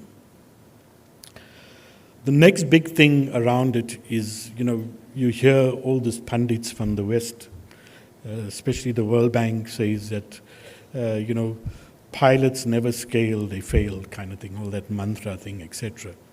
I think we must break that paradigm from them, okay? Because failing is us learning better, if you fail forward with understanding that. So now's the time for us to start scaling. You can't wait for a perfect solution. There is no perfect solution. Okay, there's lots of institutional change. There's a lot of environmental changes that need to happen to make technology to work. There's no perfect technology. And in South Africa, we've been at this for nearly 15 years, and we can tell you a lot of lessons. Technology doesn't break the bank. It's governance, it's legislation, it's financing, it's behavior change, and all sorts of other things that make that effective in its functioning. So we need to move to scale. Otherwise, we'll be here in another 20 years still talking technology and which one is nicer and which one. So that is the other important part. The third part is that we're growing as a community of practice. Okay, and that's why I say we now have a sanitation family. And I want to thank the team at IIT Palakkad, because about 1.5 years ago, I tossed it to them, why don't you all try having this event in Palakkad? They reckon, no ways, we're too small. We can't get anyone, I'll be 2 minutes, into this place, etc. But Professor Sekhar said, no, I want this in my campus. We'll work it out. So we're here today, and that's why I say I'm overwhelmed. 10 days ago, we were panicking because my friend, Mr. Praveen, that I phoned at very, very odd hours in the morning and evenings and on weekends, he said, Jay, we have to close the registration. I said, why? He reckoned we've reached the capacity. So I think there's great interest in all of what we're doing. And I profusely want to thank the IIT Palakkad team that put this together, Praveena, Devsana, all the students, etc., in supporting and making this a reality and happen. And I think the monsoon weather is going to make it even more special, in kind of, ending up with a very memorable event in Palakkad. Thank you very much.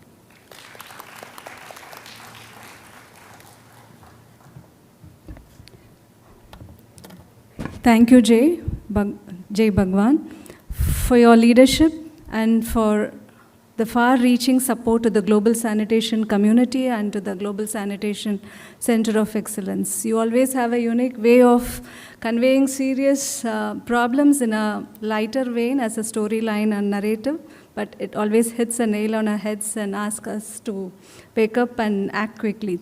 Thank you once again. I now thank all the dignitaries for the insightful welcome address and remarks, and for setting this conference. Now we move on to the release of the abstract book, Research and Innovation Thrive When Knowledge is Shared. May I now request our esteemed dignitaries to kindly join us for the release of the Icnss 2026 abstract book, showcasing the scientific contributions of researchers nationally as well as from across the world.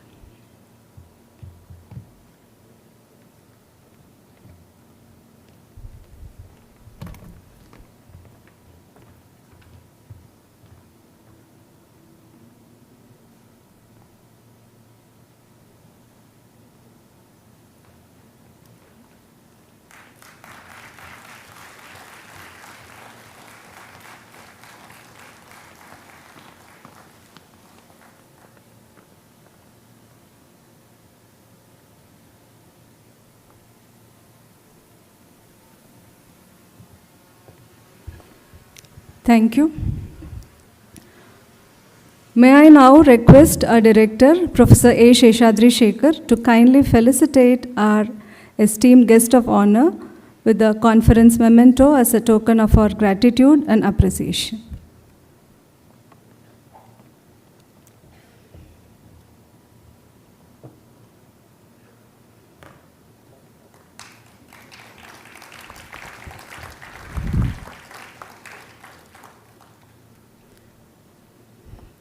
May I request Sir to kindly felicitate Mr. J. Bhagwan with the conference memento as a token of gratitude and appreciation.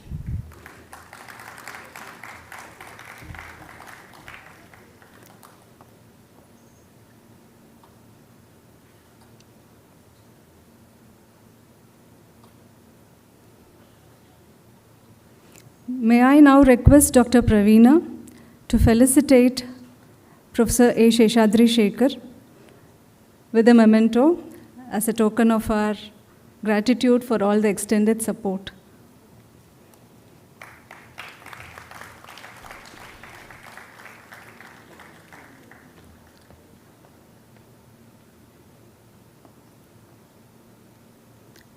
I request Dr. Praveena to felicitate Dr. Valerie Naidu as a token of our gratitude.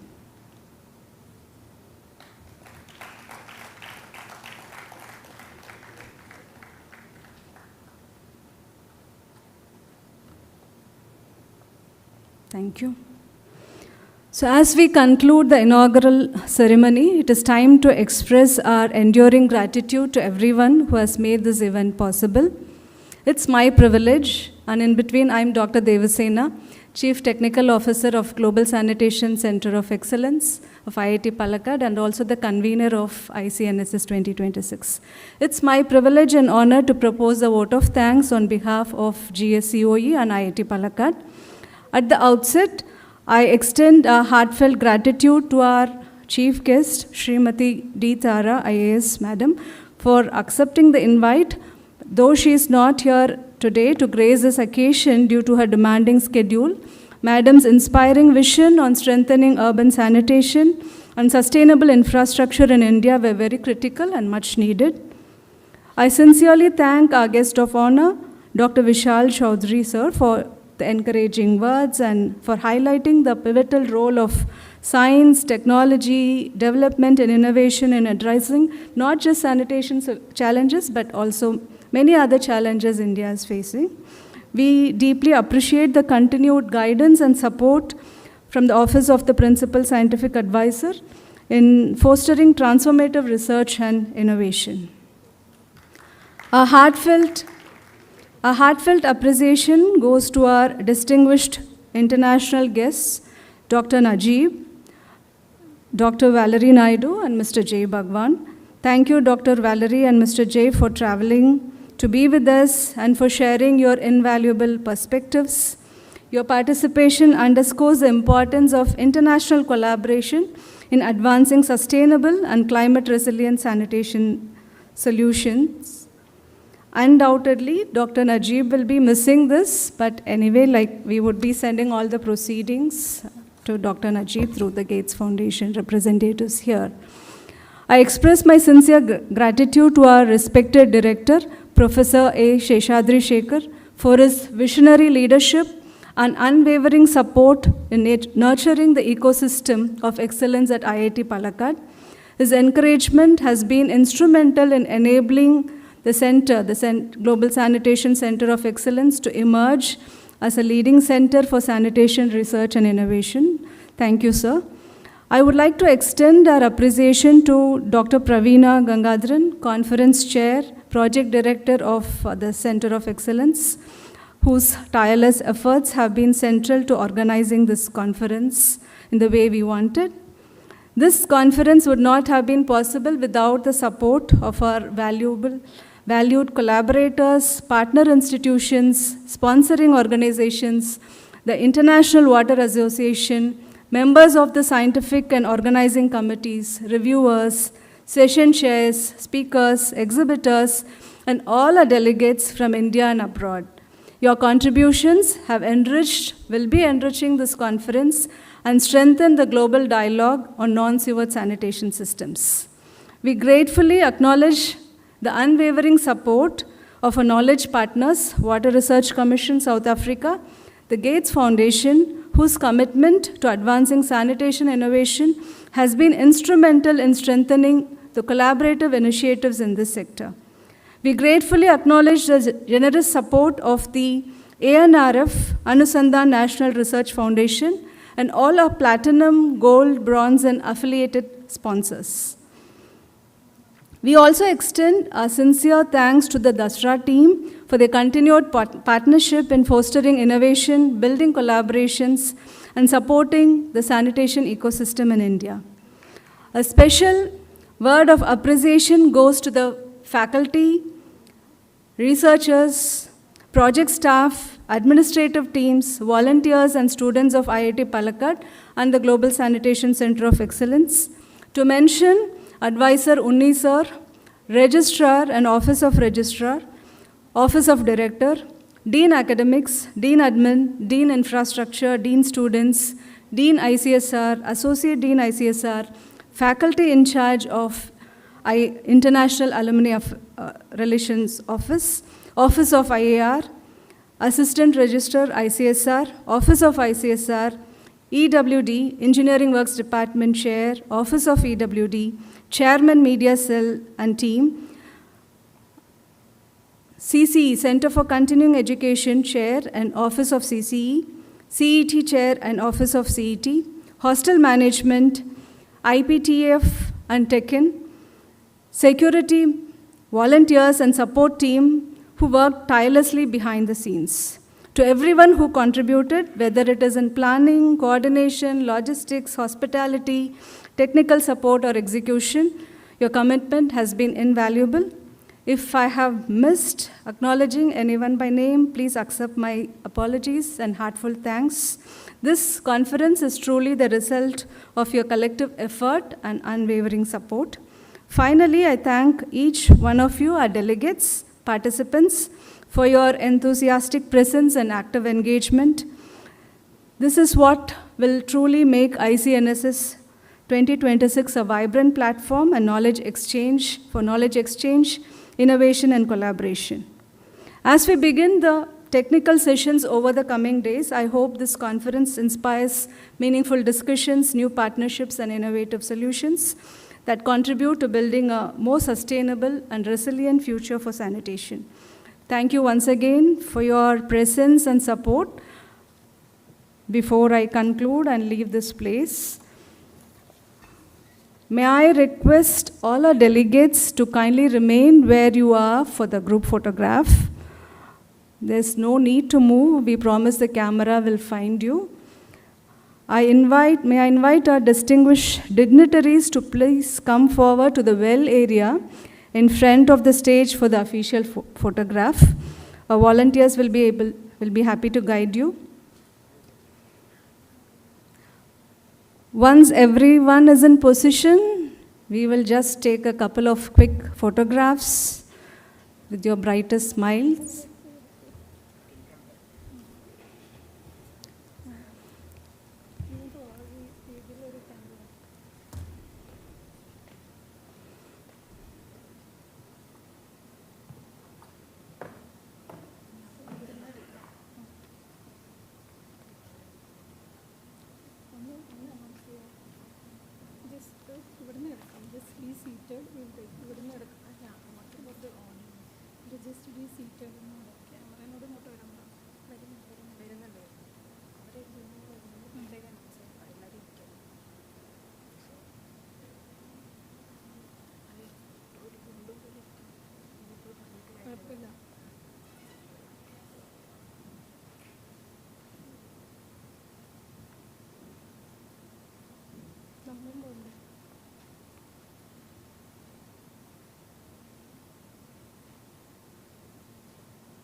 I kindly request all the participants, the audience, to be kindly seated.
Kindly smile for the photograph.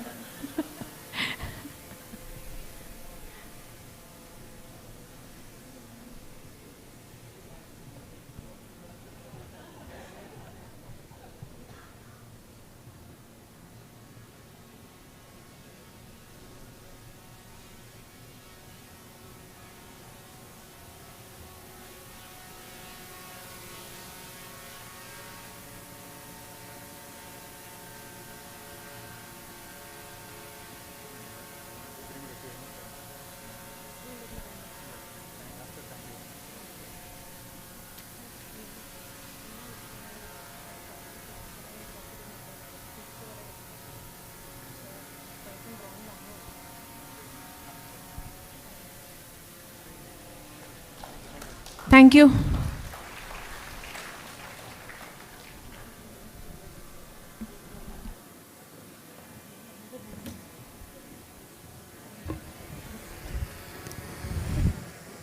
Thank you, everyone.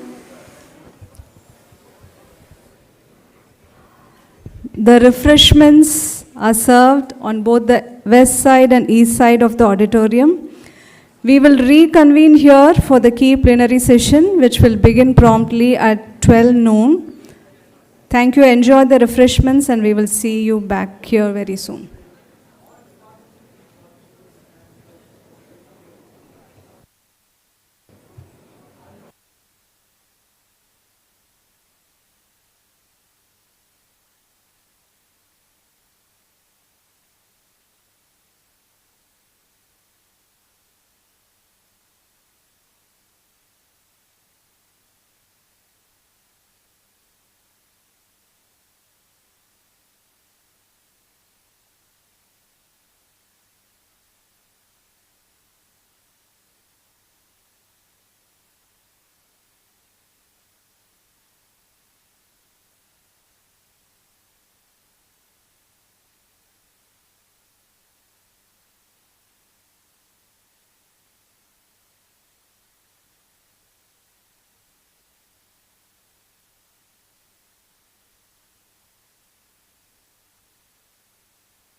Your kind attention.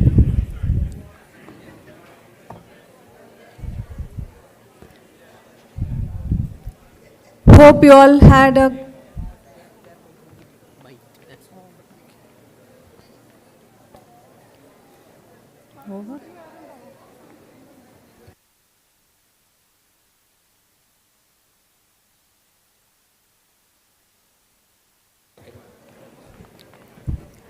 May I kindly request everyone to take their seats as we begin the key plenary session?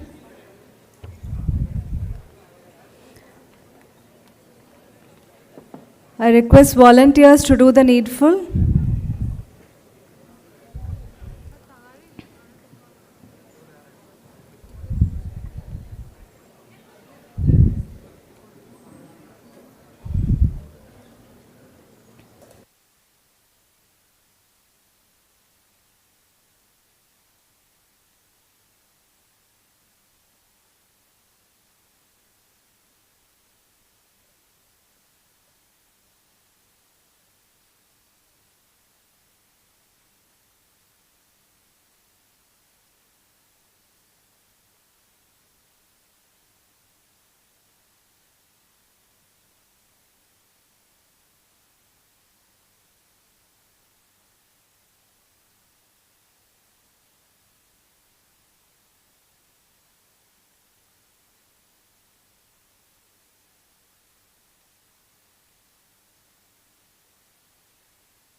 Welcome back, everyone. We begin the key plenary session. The theme of this session is sanitation gains, NSS for water security and reuse, focusing on the growing need for sanitation-led water reuse and the role of non-sewered sanitation systems in achieving global water security. The plenary session and the panel discussion following the plenary session will be moderated by Ms. Sakshi Gudwani. Sakshi Gudwani leads the water, sanitation and hygiene portfolio at the Gates Foundation in India, driving investments that accelerates innovation, strengthen enabling ecosystems, and support the scale-up of safe and sustainable sanitation solutions. Ms. Sakshi's work focuses on advancing research, partnerships, and market development to improve access to equitable, climate-resilient sanitation and resource-efficient service delivery. I now invite Ms. Sakshi Gudwani to take over the proceedings and moderate the key plenary session. Thank you.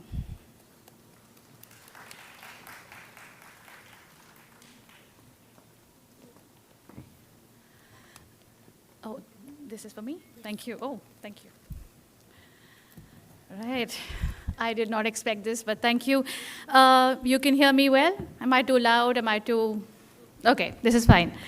I have a 150-page presentation that I'm going to run through, since it's an academic conference, right? No, it's not. It's not true. I'm trying to lighten the mood. I'm anything but academic, so this is a heads up to the plenary coming in. This is how we're going to run the panel shortly. There's going to be a keynote by Sunita in a minute, and then we'll do a panel with people from different sectors, themes of the sanitation, non-sewage sanitation sector, and then there will be a closing which will be done by me. I want to run you through the next 1 hour. It's going to be scintillating, so I hope you're listening in, because at the end of it, there will be a quiz and there will be prizes on whoever wins. That's my way of making sure you pay attention. Okay, so we've been listening. I know everyone paid attention to the inaugural plenary. I did. I took copious notes. But the one thing that struck me was, and this is what I think Tara ma'am said in the video in her inaugural speech. Many people who've traveled from outside in as well. No Delhi, no off Delhi. We're very famous for our AQI. And there's only one person who has inspired a lot of change in our city on the air pollution and how we should be at least measuring and then figuring out solutions for the bad air we've been breathing in the capital city of the country. And that one name has been Sunita Narayan. And now she's doing exactly that for the water pollution and the environmental loads on rivers and wastewater. And actually, you told me, don't call it wastewater, something that we need to reuse. So it's actually a great resource. So with that, I call upon you. Please give your keynote, and then we'll move into the panel. Thank you very much. Thank you, Sakshi. Can someone help me? Yes. So thank you, Sakshi. Thank you, Praveena, for asking me to come here to be part of what is really a wonderful opportunity to talk about something which I think for all of us in the room, we must be very unique, because for us, what really moves us is the word shit. I'm not sure how many people enjoy working on shit as much as all of us do. So I think I'm really happy that I'm here. I'm here with the whole community of people who are the change makers, who are thinking through how we need to move as the world faces an even more tougher future, more riskier future because of climate change. So my talk today is really about the water security agenda, because for me, the treated water agenda, the wastewater agenda, the sanitation agenda is part of the water security agenda, the health agenda that we have. And this, in the age of climate change, requires us to really focus on 3 words: scale, affordability, and reinvention. So that's really what I want to talk about. If you look at climate change, one of the biggest impact of climate change is going to be in the water sector. It is going to add to water stress in our world because we will get more rain in fewer number of rainy days. That's what we have to remember. Climate change is not about less rain, it's about more rain, but in fewer number of rainy days, which means our ability to hold the water, our ability to recharge the water, will make sure that we do not have the kind of floods that Mumbai is having right now, or Delhi, as I speak to you, is underwater. We're able to hold the water, and we are able to deal with droughts. It's also leading to impact on heat stress, which in turn will add to the demand for water. But what we have to remember, and that's really for all of us, the community of change makers here, is that climate change is only an exacerbating factor. Our water crisis today is our own inability to build an affordable system of water management, to supply clean water to all, and to take back the waste of all, to be able to recycle and reuse the water and the waste. So resilience is about reworking practices. If you take a look at this data, my colleagues put together an annual report based on the Indian Meteorological Department's data on extreme weather events. The top line is that India has seen almost one extreme weather event a day in 2025. One a day. So you're really looking at the impact of climate change happening now. It is not about the future, it is happening now. We don't have data for other countries, but it is similar. What do we know? And that's really what my talk is about, what we already know and what we need to work on. So I'm trying, this is a community, I'm very privileged to speak to all of you because you have been in this for a long time. When I speak to a lot of people in the water and wastewater sector or outside the sector, I spend a lot of time giving you the details of the details. But with you, I just want to give you what do we already know, where are we today, and where do we want to go. So what do we know today? We know that the city wastewater system and wastewater system needs reinvention. We know that the current paradigm of bringing water long distances is adding to distribution losses, more costly water, more inequity in supply. The cost of costly water means that there is no money to spend on wastewater management. And the paradigm of wastewater management to transport wastewater long distances and discharge it into rivers and water bodies is only adding to further inequity, which means that you do not get sanitation, and the lack of sanitation adds to pollution. When we look at, I'm an environmentalist, I work on rivers, I work on pollution. That's my entry point to sanitation. If you look at rivers and you look at the water pollution crisis in India, it's a crisis very simply what I call the political economy of defecation, where the rich in India are being subsidized to defecate in convenience, where the large majority of Indians remain unconnected to the sewage system. And it shows up in our rivers, because the treated water of the minority is getting mixed with the untreated water of the majority. And as a result of it, we are getting pollution. So unsewered sanitation, unsewered areas are a reality. And that is something that we have to understand is showing up in our bottom line, which is the health of our rivers.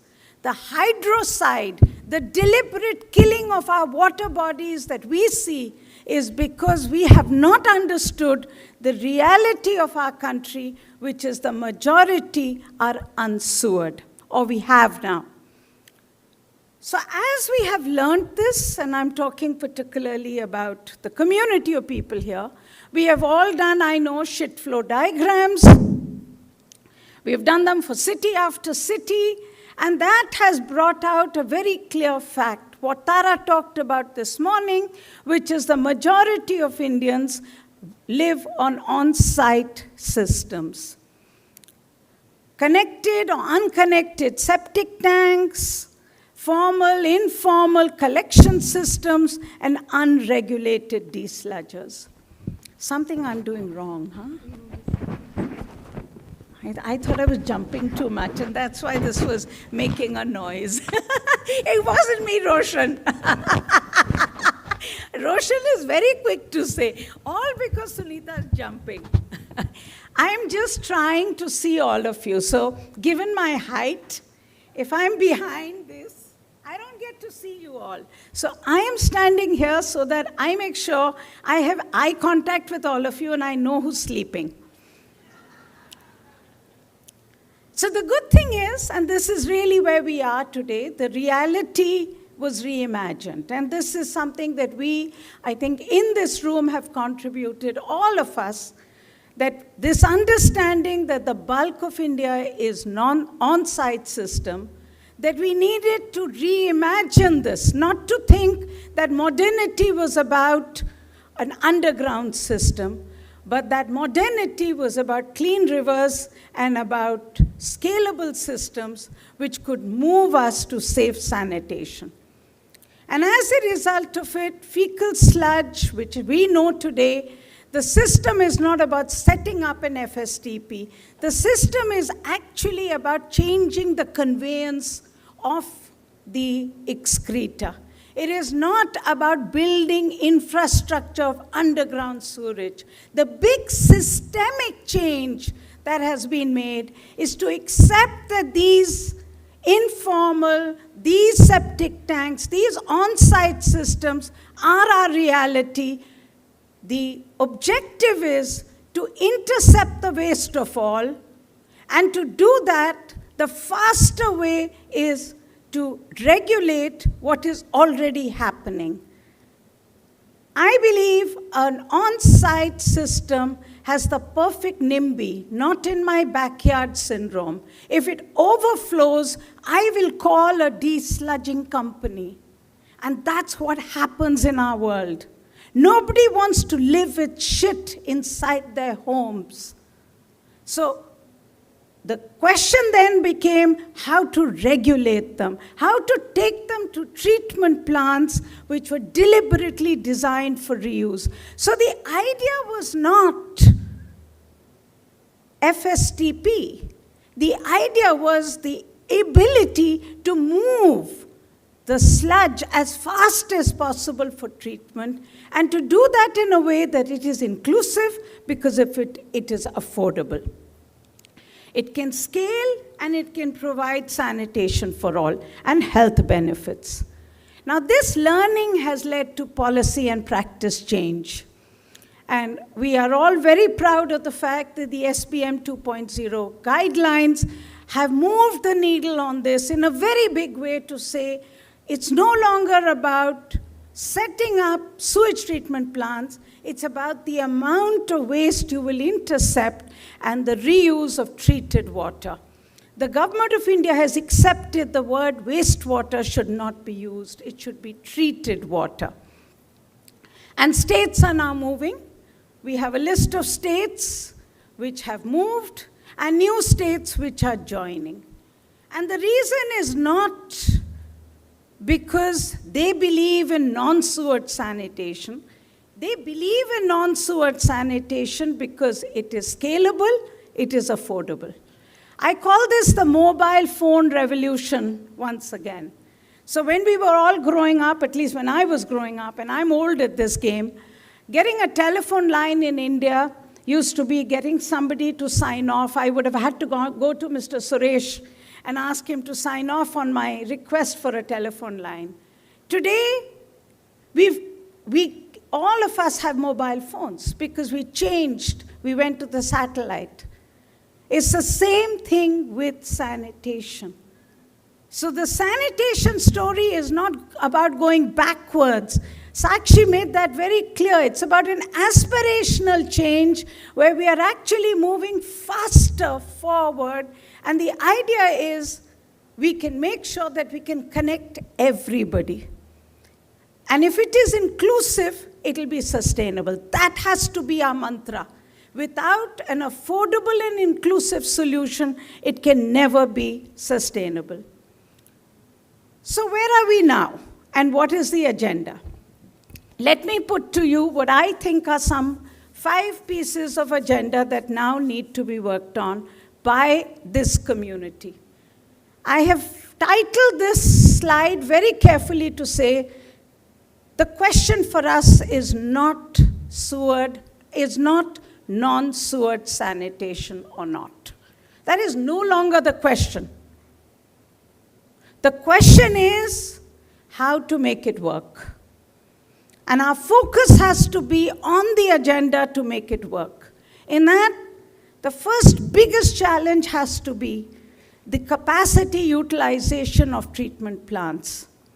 And for that, we need models of financial and operational sustainability so that desludging happens. Second, we need effective treatment. And this needs focus on operation and maintenance. I will explain to you the studies we have done, and they show us that technology is robust. We can always add to our list of technologies, but overall, the technology is not the question today. The question is the use of technology so that we can get, and that adds to the third challenge, which is the reuse of treated water. If we are designing a plant for reuse of treated water, you will make sure that the plant is also effective in its treatment. If you're designing the plant for reuse of biosolid, you will also make sure that the plant is effective because we do not want to contaminate water and soil. And with this, we have an agenda of the lakes and the ponds and the drainage systems. Because with climate change, we will get more water. We need the sponges of India, the sponges of our cities to be protected. And these sponges, in turn, can become places for treated water discharge and for further treatment. So the first point, and I'm only going to give you the headlines over here, is the hardware needs software solutions. Data from across the plants we are studying shows us that the capacity utilization can go from 5% to 50%, but as low as 5%, which means that you need the bylaws, the pricing, the regulations to ensure that desludging tankers offload to treatment plant. We need to learn from the best practices. We need to scale it and make it work.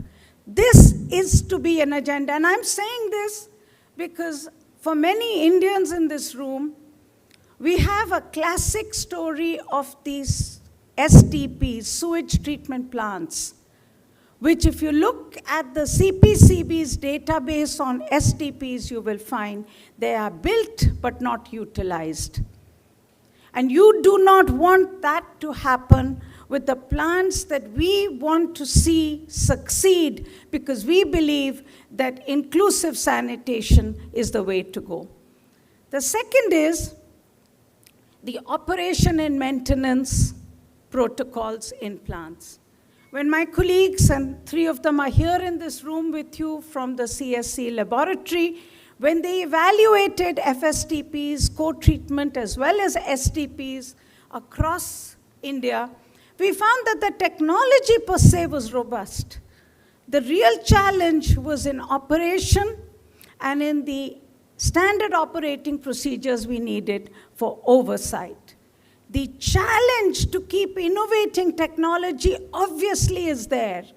We want technology to keep working to move forward. But your objective for technology has to be for reuse and for affordability. That has to be the 2 drivers for further innovation. We did a report on UP in 2024 where we pointed out the problems in the plants that operated in the state of UP. In 2025, we went back to the same plants, having given them solutions for improvement. And you found huge changes in the quality of the treated effluents. So the issue was not technology. It was really about making sure that you fix the operation and maintenance, and you had robust systems in place for checking. We obviously need to do much more. We just completed a study, my colleagues did a study 2025 of FSTPs and STPs co-treatment in Orissa. And these are very mature technologies, mature plants. This is an incredible state which has done work over the years. And we essentially came back saying because we had done a study before, we had talked about where the problems were, they were fixed. But we found that there was a wide range of performance between the plants, and it was not to do with technology. It was to do with the operation and maintenance within the plants and ensuring that pathogen treatment happened. Assam is a new state, just set up the plants. We have done our first study to look at Assam, and again in Assam, look at the range that you get. You get a highest removal efficiency of 84%, but the same technology is less than 30% at a different point. And it's not, again, as I would like to emphasize, about the technology. It is really about making sure that we keep the eye on the ball to make sure these plants operate, they work well, and they meet the objective that we believe in so strongly, which is to use sanitation for health benefits. The third agenda is really the water reuse agenda. To me, that gets linked to the quality of treatment agenda. Water to water has to be our most important imperative. But reuse, what you will reuse the treated water for, will determine the standard, the treatment, and the cost. But it's a huge opportunity, because today cities take clean water and give back wastewater. We need to make sure that we close this cycle so that cities take water and give back water. We know, all of us know, that the best thing with cities and industrial water use is that it is not consumptive. So we discharge water. 80% of the water that reaches our homes is discharged, which means that you can come back to the hydrological cycle with clean water. You don't degrade water. You don't add to the health costs of people. And for this, one of our asks from the government has been that you need to redesign your treated water standards, your effluent standards, treated effluent standards, so that they're not just designed for discharge into water bodies. When you design them for discharge in water bodies, you take out the nitrogen, you take out the phosphorus. Also, our water bodies have very little assimilative capacity, so you need to clean your water to near drinking water standard to put it into a dead river. Like Yamuna, my own city's river. You need a 10 BOD discharge standard because that river has no clean water, no ability to assimilate the waste. But if you had a land-based standard, you wouldn't first remove the phosphorus and nitrogen. You would actually keep it in the water, reduce the cost of treatment, and use it for agriculture. I mean, think about it. We all eat food. We take nitrogen and phosphorus through the soil. It's put in through huge amount of investment. The fertilizer crisis that we are hearing about today because of the Strait of Hormuz is this. Let's connect the dots so that we can make sure that that water that we excrete that comes out of our homes gets back as a fertility agent on soils. The fourth agenda is really the biosolid. And this is a tough one, but it is critical that we all work on this. The fact is, today, all the STPs, FSTPs, if any one of us, we've all visited them, we know treated water is a small component of an FSTP. The real big component is the sludge that comes out of it. You go to an STP, you go anywhere, you'll see mounds of sludge. And that, one of these days, is going to be put on the ground and is going to contaminate the soil and the groundwater that we care about. Our analysis from 47 FSTPs and 14 co-treatment plants found it's a nitrogen-rich sludge. It can go for reutilization, but our compost standards need to be changed. We need to look at which heavy metal do we absolutely not have in the soil, in the compost that goes back on the land. and which heavy metal is actually good for the land. And of course, we need to have very good pathogen management.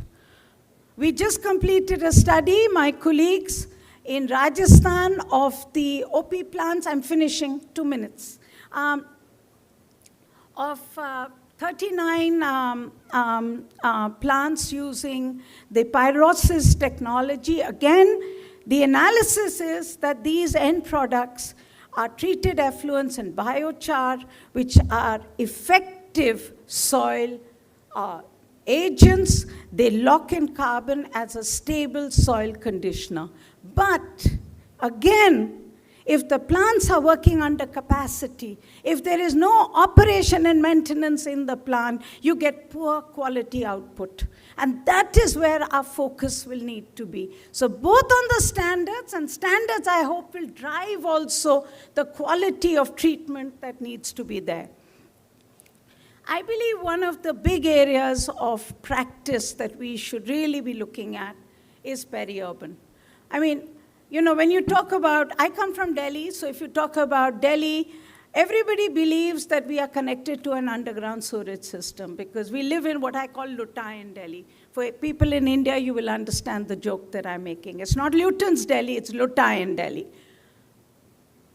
But the fact is, and that happens in every city center, but cities are no longer growing in the center. They're growing outside. And those areas belong to nobody. So if we can really think about those areas to work in, because you can build differently there. You can build affordable, nimble, scaled-up solutions to provide water supply, cut the cost of the pipeline, length of the pipeline, invest in local system, build affordable, nimble, scaled-up solutions for treating wastewater, so that water supply is not compromised. You cannot clean any lake of this country unless you do effective wastewater management. And you can only do wastewater management if you understand the reality of India, the reality of the countries of the South, that the other systems are too expensive. So if you look at the water and wastewater practice for climate resilience, as I said, cut the length of the pipeline, make sure wastewater is more affordable by interception and treatment designed for all, treated wastewater to go for replenishing water, biosolids to replenish soil, and extreme rain events to be mitigated because of sponges and more water available for scarcity. We are building over our sponges.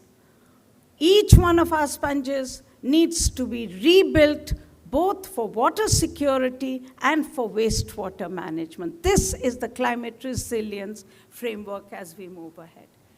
For Amrut and for all of us, and I won't get into the details here, but I am arguing that our governments need to take what I call a sewage-first approach.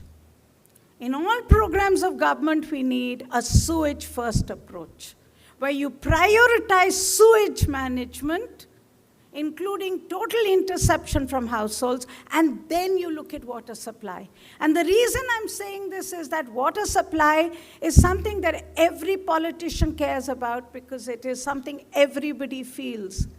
But we need to first deal with sewage because otherwise water supply will be compromised.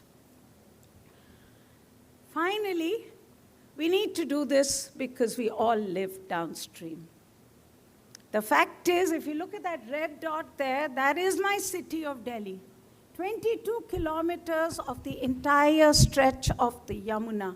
22 kilometers. It contributes 80% of the pollution load of the river. When the river enters Delhi, it is a living creature. Its dissolved oxygen is 6. When it leaves Delhi, its dissolved oxygen is 0. The river is dead. It just hasn't been cremated. And that is the problem with every river of India. But the fact is we all live downstream, which means what Delhi is doing to Mathura and Agra, the cities upstream of Delhi will do to Delhi. So we have to understand that we are all together in this. Thank you very much.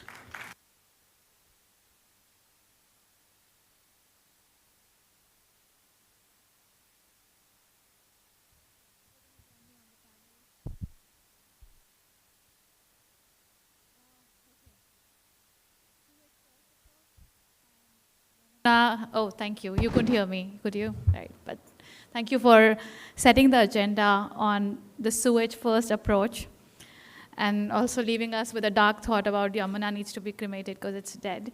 But we're going to try and solve the problem because you set out an agenda for all of us. And with that, I'm going to call your fellow panelists on stage.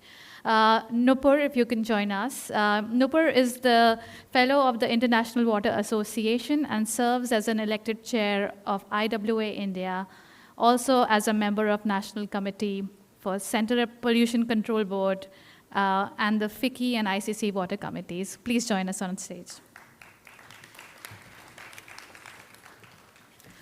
Juliet, if you could join as well.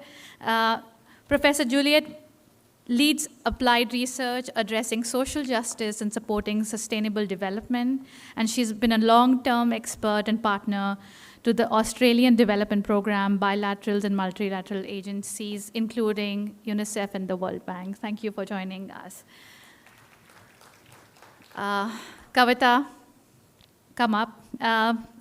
Kavita is Associate Dean at Indian Institute of Human Settlements, and she's building out the IHS School of Systems and Infrastructure as head of practice program at IHS. She's also been the project director and lead of the Tamil Nadu Urban Sanitation Support Program. Thank you for joining. Okay, I'm going to switch places to that.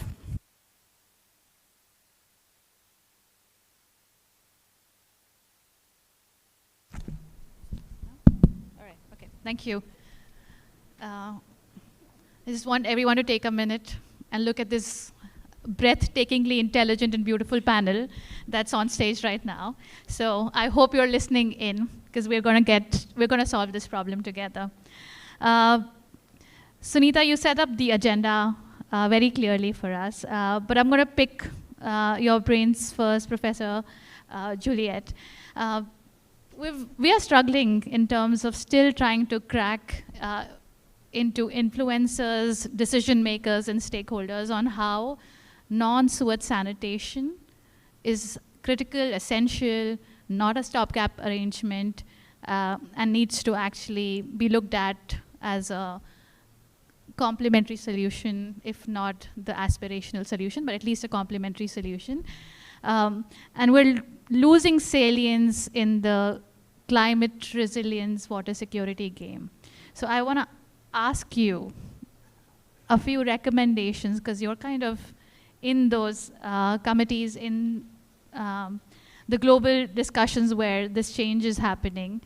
What should we be doing as a set of stakeholders to try to make sure we continue to have salience for NSS, for circular solutions in the larger climate water security agenda? So, okay, thank you very much for the question, and it's great to be here, to be in India.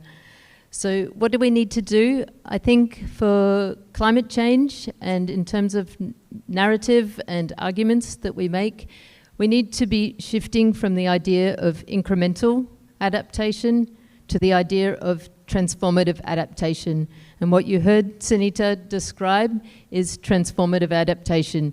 It's not just making some tweak here or there, it's actually reconfiguring the way that we manage the water cycle.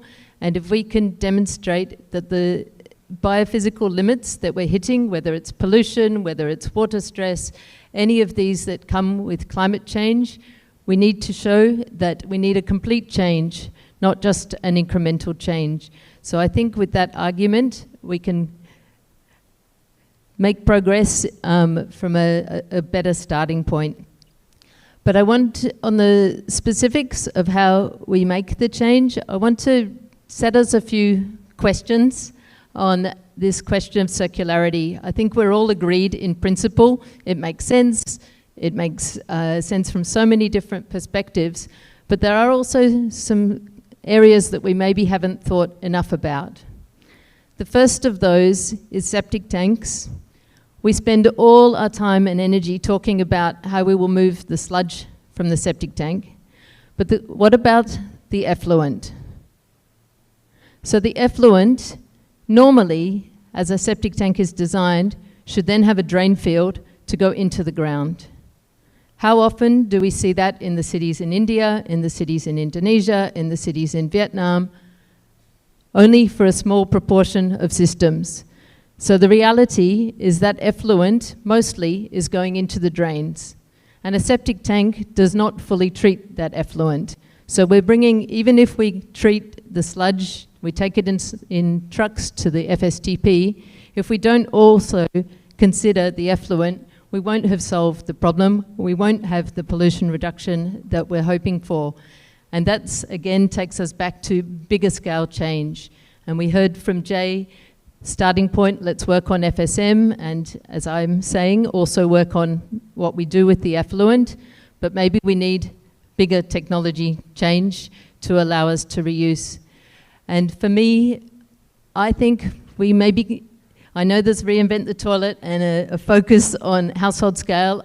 I'm personally not convinced that everything should be at household scale. I think there's a level of decentralization that's maybe more at an area-based or communal scale where we can collect the waste and we can treat it, and we already have those technologies. There are packaged treatment plants using membrane bioreactors or other technologies that can give us almost, or if we wish, potable water and can stay in a localized area. And that way we get away from the issue of the sludge and the effluent going into the drains, and we also allow reuse at a local level. So to me, that's one of the key directions that we can argue for. We don't need technology development. We do need the enabling environment that people have discussed. And lastly, I want to bring our attention to 2030. So we're now in 2026. We have 4 years to reach the SDGs. Who here thinks we're going to reach them here in India? Put your hand up. No, not yet. Okay, so as we look forward and as people are discussing at global level what should happen post-2030, there's a common discussion saying we probably need to continue with the SDGs, and safely managed sanitation, safely managed water supply are likely here to stay. But another of the conversations is that maybe we've been too siloed and we need more integration. And so even if we continue with the SDGs, we need to work on them in much more integrated ways, and in the way that Sunita described. We need to be thinking about the nutrient cycle when we're talking about wastewater, not just the water cycle. And we need to be linking even to oceans, for example. When we pollute the oceans, we're impacting reefs, we're impacting mangroves. They have a sequestration role. And so we can work on the SDGs, but in a more integrated fashion. There's a few comments I hope help.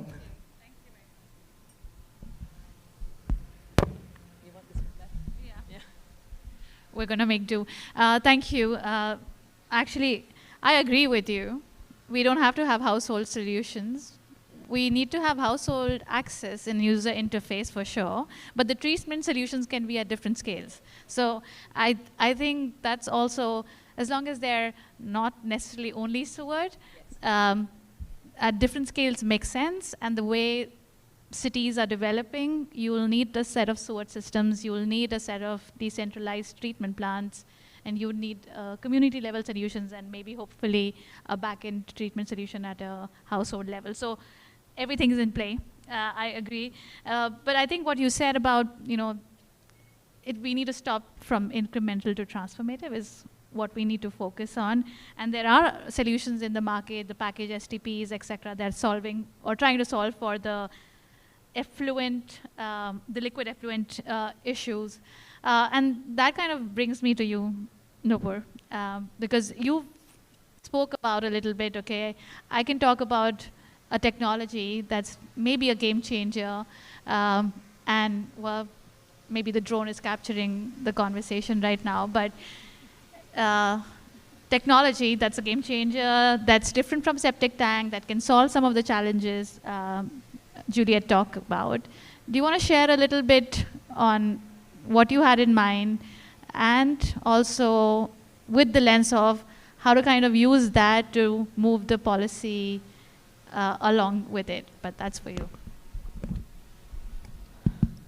So thank you for having me here, and being the chair IWA India, we are proud to be partners of this conference, and it is such a special conference, a non-sewerage sanitation, which should be, as rightly mentioned by Sunita ma'am, who is the role model for many of women like me. And I've learned so much from CSE journals, videos, texts, a lot of things. So what the tone she has set and the question to me, see, when we talk of septic tanks and package STPs, the real challenge, you know, what is coming, what I have seen on ground is when we have mixed sewage. What when we have a mixed sewage?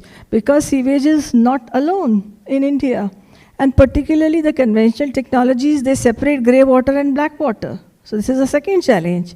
And third is the intrusion from small markets, when I'm talking about local areas. So intrusion coming from the markets, nearby hospitals are discharging in the same drains, or even the localities. Localities have small water bodies. They are contaminated. Everything is there.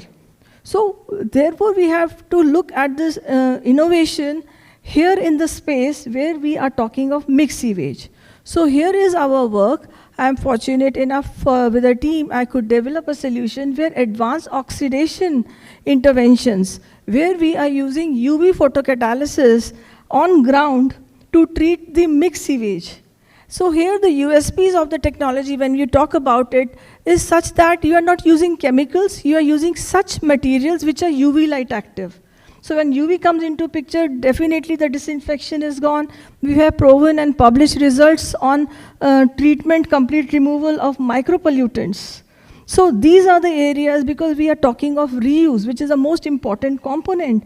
So non-sewered, here we can look at the community level, of course at the household, but not at the each household. Instead, we can look at the buildings where there is 250 families are living together. We can look at the malls, shopping, commercial establishments. We should, if we can target there and then the point source, for me, point source strategy, point source pollution abatement, and non-sewered sanitation. And so this kind of solutions have been, all through my research has been funded through government support, through Namami Gange, and pilots have been implemented. And now talking about the technology, policy. So see, any science and technology is leading to some key results. For example, let's say if our solution is treating entire wastewater in 5 to 6 hours, which means we can augment the capacity within 24 hours, at least we can treat double or triple the amount. So this can go in a policy where augmentation is required, where scaling is required. Then we can treat as per point of use. So we have to see, we have a compendium of technology, we have everything with us.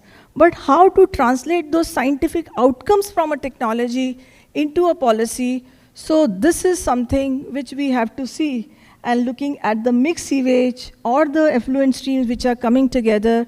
So that is there, and if given a chance in this, so 30-second video is there to showcase, so we'll see after that during the end. Thank you so much. Thank you.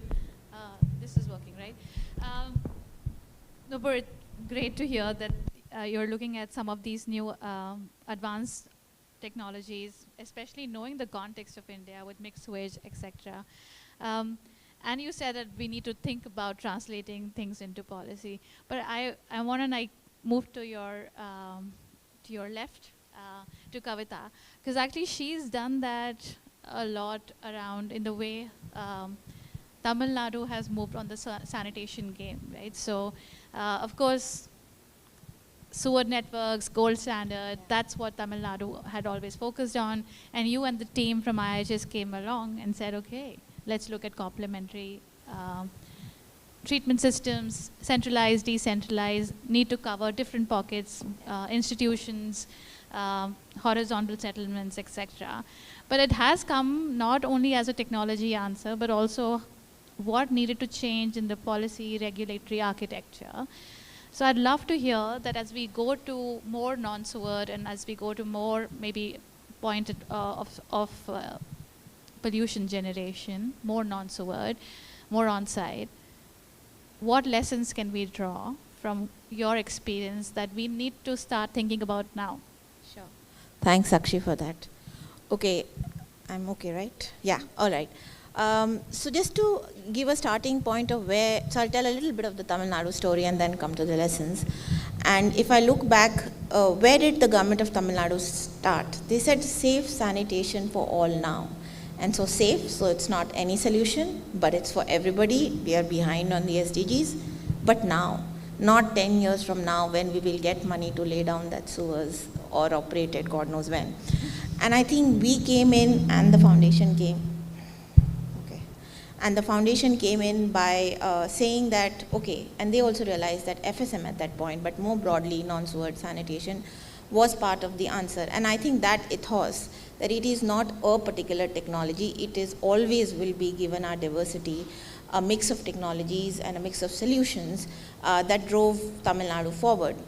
I don't usually throw numbers, but I'll throw some numbers at the audience just to give a sense of a scale. Tamil Nadu is a large urban state. It's got 35 million, and that's just the urban population. As of now, the state has around 50 FSTPs operational, another 50 odd under construction, co-treatment around 50. We've covered around, because we followed a cluster model reached around 200 towns and 20 million people. I say this just because to say that it can be done, and I fully acknowledge that Tamil Nadu is not the other states. There are other states which have done this. And it is possible to reach there, right? But more than the numbers, I think, is to say that we haven't exited, so I can't claim that it's sustainable, but there are signs that it will sustain beyond us. And if you know, and those of you from India, we've seen a change of government. We've seen ADMK, DMK, and we would have never imagined now a third party till we gain power. And non-SWORD sanitation is going there. And what we saw, the whole scaling happened because of unlocking of what we call state investment plan, which was ensuring capital investments.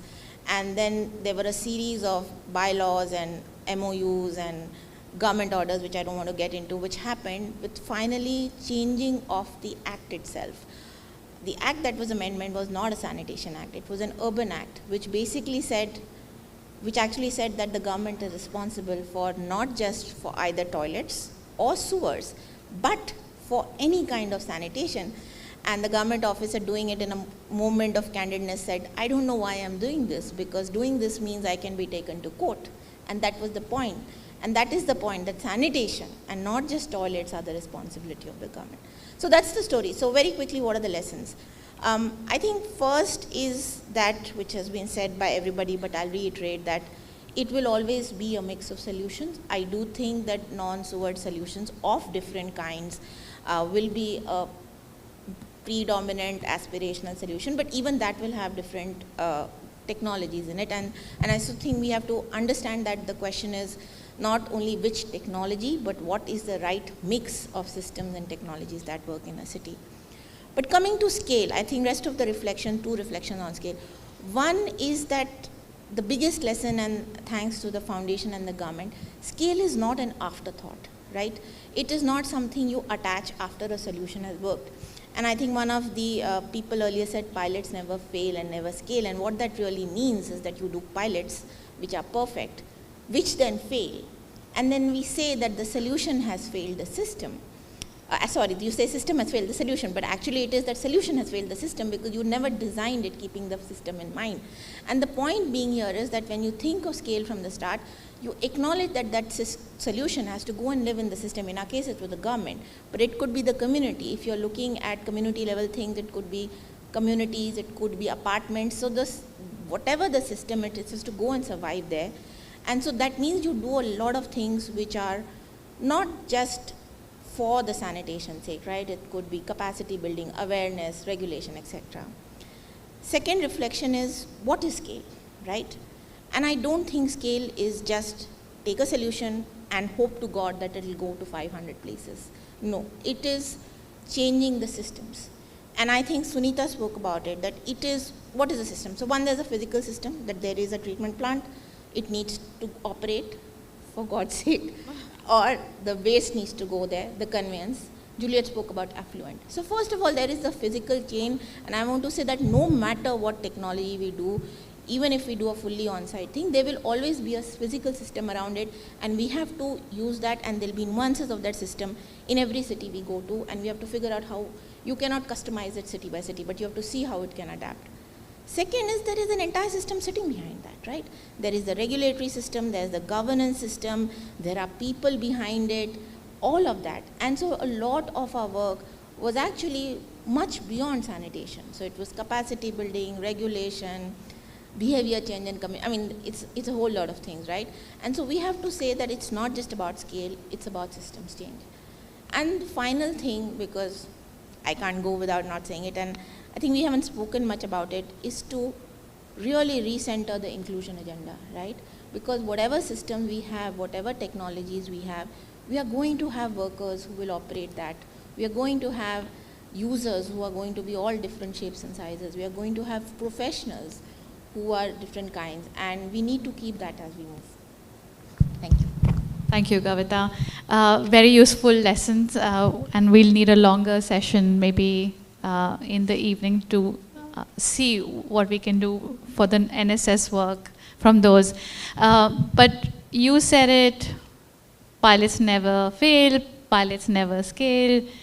Physical systems, Sunita said it in her talk, you know, it's never about the hardware, it's also about the software. So, and because we have 5 minutes left, I'm going to shake this up a little bit. Sunita, starting with you, because of course, why not, right? Actually, knowing all of this and knowing what we're talking about technologies and innovations, etc., and with the context of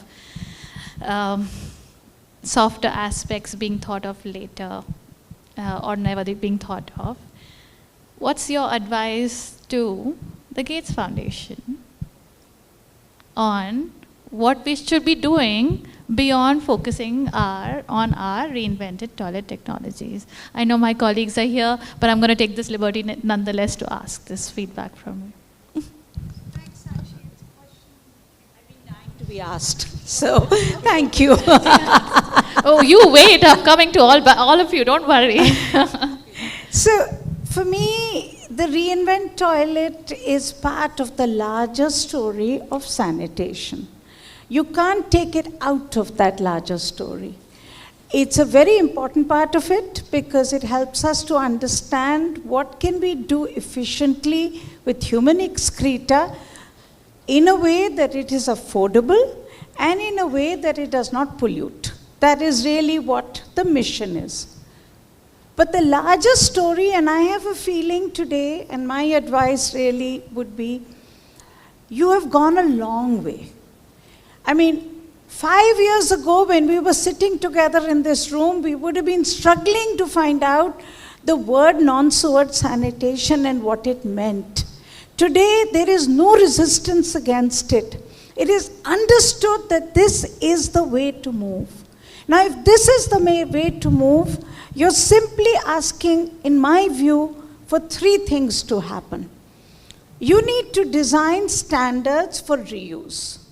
Because if you can make sure circularity is part of sanitation, then your standards for reuse will determine the technology and will determine, therefore, the management of it.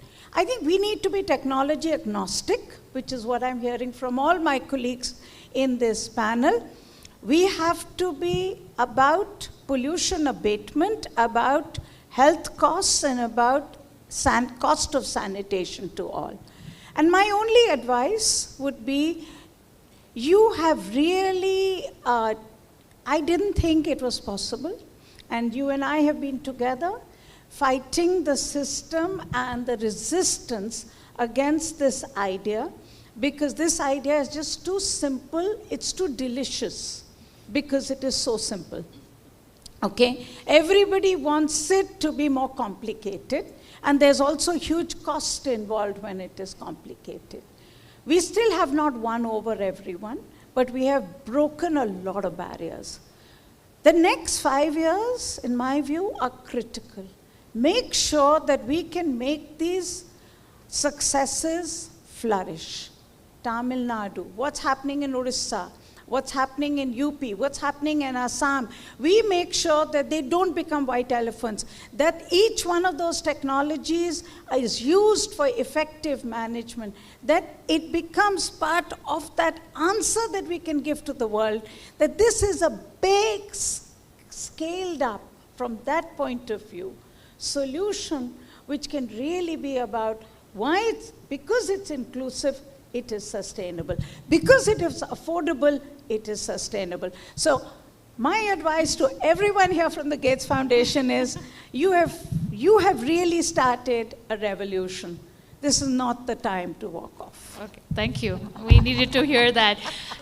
Kavita, you've got 1 minute, because now you have to give advice to another academic Kavita, who is now building out the course curriculum based on your understanding of all the sanitation work. You're taking it back to IIHS. But what's your advice to IIT Palakkad? Your feedback to IIT Palakkad, GSCOE, as they move into this really transformational journey as a partner. So what should they be doing, taking that innovation out from... Oh, you put me on a tight spot. Of if course. they don't like my answer, they are going to like just Not kindly give show you. me the door. Not going to get lunch. Yeah. Go. Okay, so thanks for that question. But again, to start with just 30 seconds overview of what we are doing. We are actually taking our work, and we have, the way IHS is, we have capacity building programs, and we have master's students, and we had fellows, etc. So we've done exposure visits to Tamil Nadu and to other states for the students. We're also making a MOOC, which will be out shortly, hopefully launch sometime soon. And we are also doing other online courses for practitioners.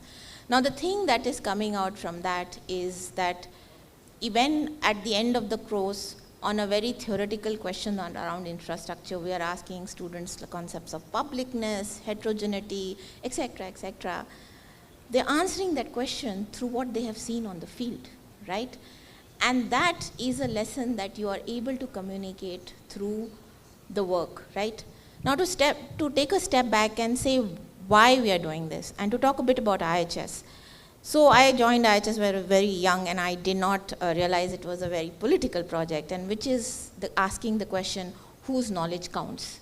And we took a position that the voices of the global south count and voices of practitioners count. And so our agenda has been that you will communicate and teach from knowledge created here, not just here, anywhere in the global south, and from the practitioners, right?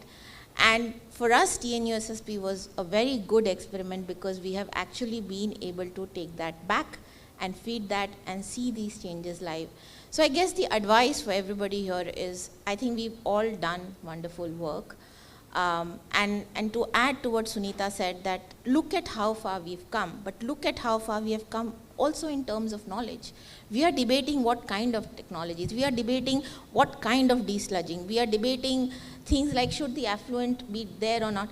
We didn't know this. We didn't know that the septic tanks were as many, like you said, as many, I don't know how many states or more than that. But we've come so far, and I think we need to preserve this knowledge, because practice will go in cycles, and it will always do, but the knowledge has to be preserved. So my advice to any educational institution is, let's take the work from practice, and let's teach through that, and let's create some new theories around that, because that's what I feel ultimately will lead to a transformation. Thank you very much. Nupur, your turn. Your advice, since you are on committees with the Central Pollution Control Board, and I know I'm putting you on the spot. Central Pollution Control Board sets out the norms, make sure that STPs, effluent is, they actually meet to those standards and norms. But in the non-sewage sanitation, of course, right now, they're not looking at FSTPs or other decentralized systems as they come along. What would you tell them to do now what is your advice, and how do we move that game forward? So my advice to the regulatory bodies would be, first of all, to acknowledge this. And before that, actually, I would like to bring, because being on the table, so CPCB is coming up with a lot of work. So likewise, the first compendium on the best practices, coins, documents for the textile sector is being prepared. I was in the national committee for that and leading the wastewater in that. So the compendium is ready to be released. So likewise, CPCB is coming up with different sectors now. So here is the spot where we can advise the government and the CPCB in particular to take non-sewage sanitation in the spot, get the national compendium, first thing. Second, we need to have a national policies in place. 18 states have water reuse policies. If we can have other states, remaining 10 states, and a national water reuse policy with standards in place, technology agnostic, because we need to have a combination of technologies, and the best practices. This is something which is missing is in the country, because our country is probably very large. Somehow if we can have, and these institutions and the centers of excellence can play a big role, that if you can come up with compendiums of the best practices, what Odisha is doing, what Tamil Nadu is doing, what UP is doing, on the set agenda, that could be a game changer. And third point to the CPCB is we need to bridge the knowledge gap, which now being, because my journey is from a researcher to teaching to administration to consultancy advisory, and now what I see, we are heavily dependent on the consultants because there is a knowledge gap. So if we can fill that knowledge gap with regular trainings, at least one training, all officers should be having once in 3 years. And in those trainings could be for the decision makers, the regulatory authorities, the regional officers, the municipal commissioners, so that they could understand what best is happening in the world, so that they can accommodate those learnings. So this would be my advice to the regulatory authorities. So I hope this makes it. Thank you. Yes. Thank you. Juliet, I'm going to end with you, and yours probably is the toughest, because you work with the multilaterals and bilaterals. The World Bank, they are not incentivized to look at non-SWOT as much. How can we give them a nudge? Good question. I think we need, rather than to be judged on what infrastructure is built, performance needs to be based on the outcome in terms of long-term services outcomes. And so if their own performance systems could be changed to focus on the outcome, then that would mean that the investments in the soft side alongside the infrastructure, the two would be inseparable, and we wouldn't ignore the soft side. I think we have to have these investments in capacity that go alongside infrastructure investments, and we need to monitor on the outcome, not on the output. That was great. I hope someone from the World Bank is listening, or we should just send a short video of yours to them. Yes, good. I know. We're out of time, and I don't need to summarize, because if you see this beautiful illustration happening, they've probably kept it all. So thank you for sharing your reflections, sharing your insights, and I hope everyone enjoyed this panel discussion. Thank you very much.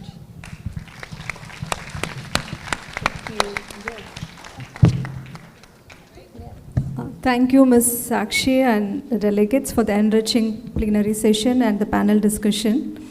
We request you to stay for a moment because our young researchers wanted to have a photograph with all the gorgeous people here on the dais. Please come. Meanwhile, let me call Dr. Praveena to present the mementos to express our gratitude.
while we give the mementos, an announcement as we are closing the inaugural session and the key plenary session.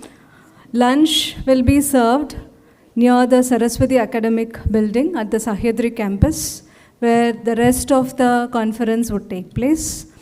Buses to the lunch venue are waiting outside, and our volunteers will guide you to the designated boarding points. We kindly request delegates who are scheduled for technical presentations and workshops to board the buses first to ensure you are not late to your session. If you happen to miss the transport, please don't decide to walk to the other campus. It's quite far. Our volunteers will definitely help to assist, will be happy to assist you. We hope you enjoy your lunch and return refreshed after an engaging and productive afternoon of the conference. Thank you. We'll reconvene as per the program schedule at 2:30. So can I give? Yeah. So, I thought you were already.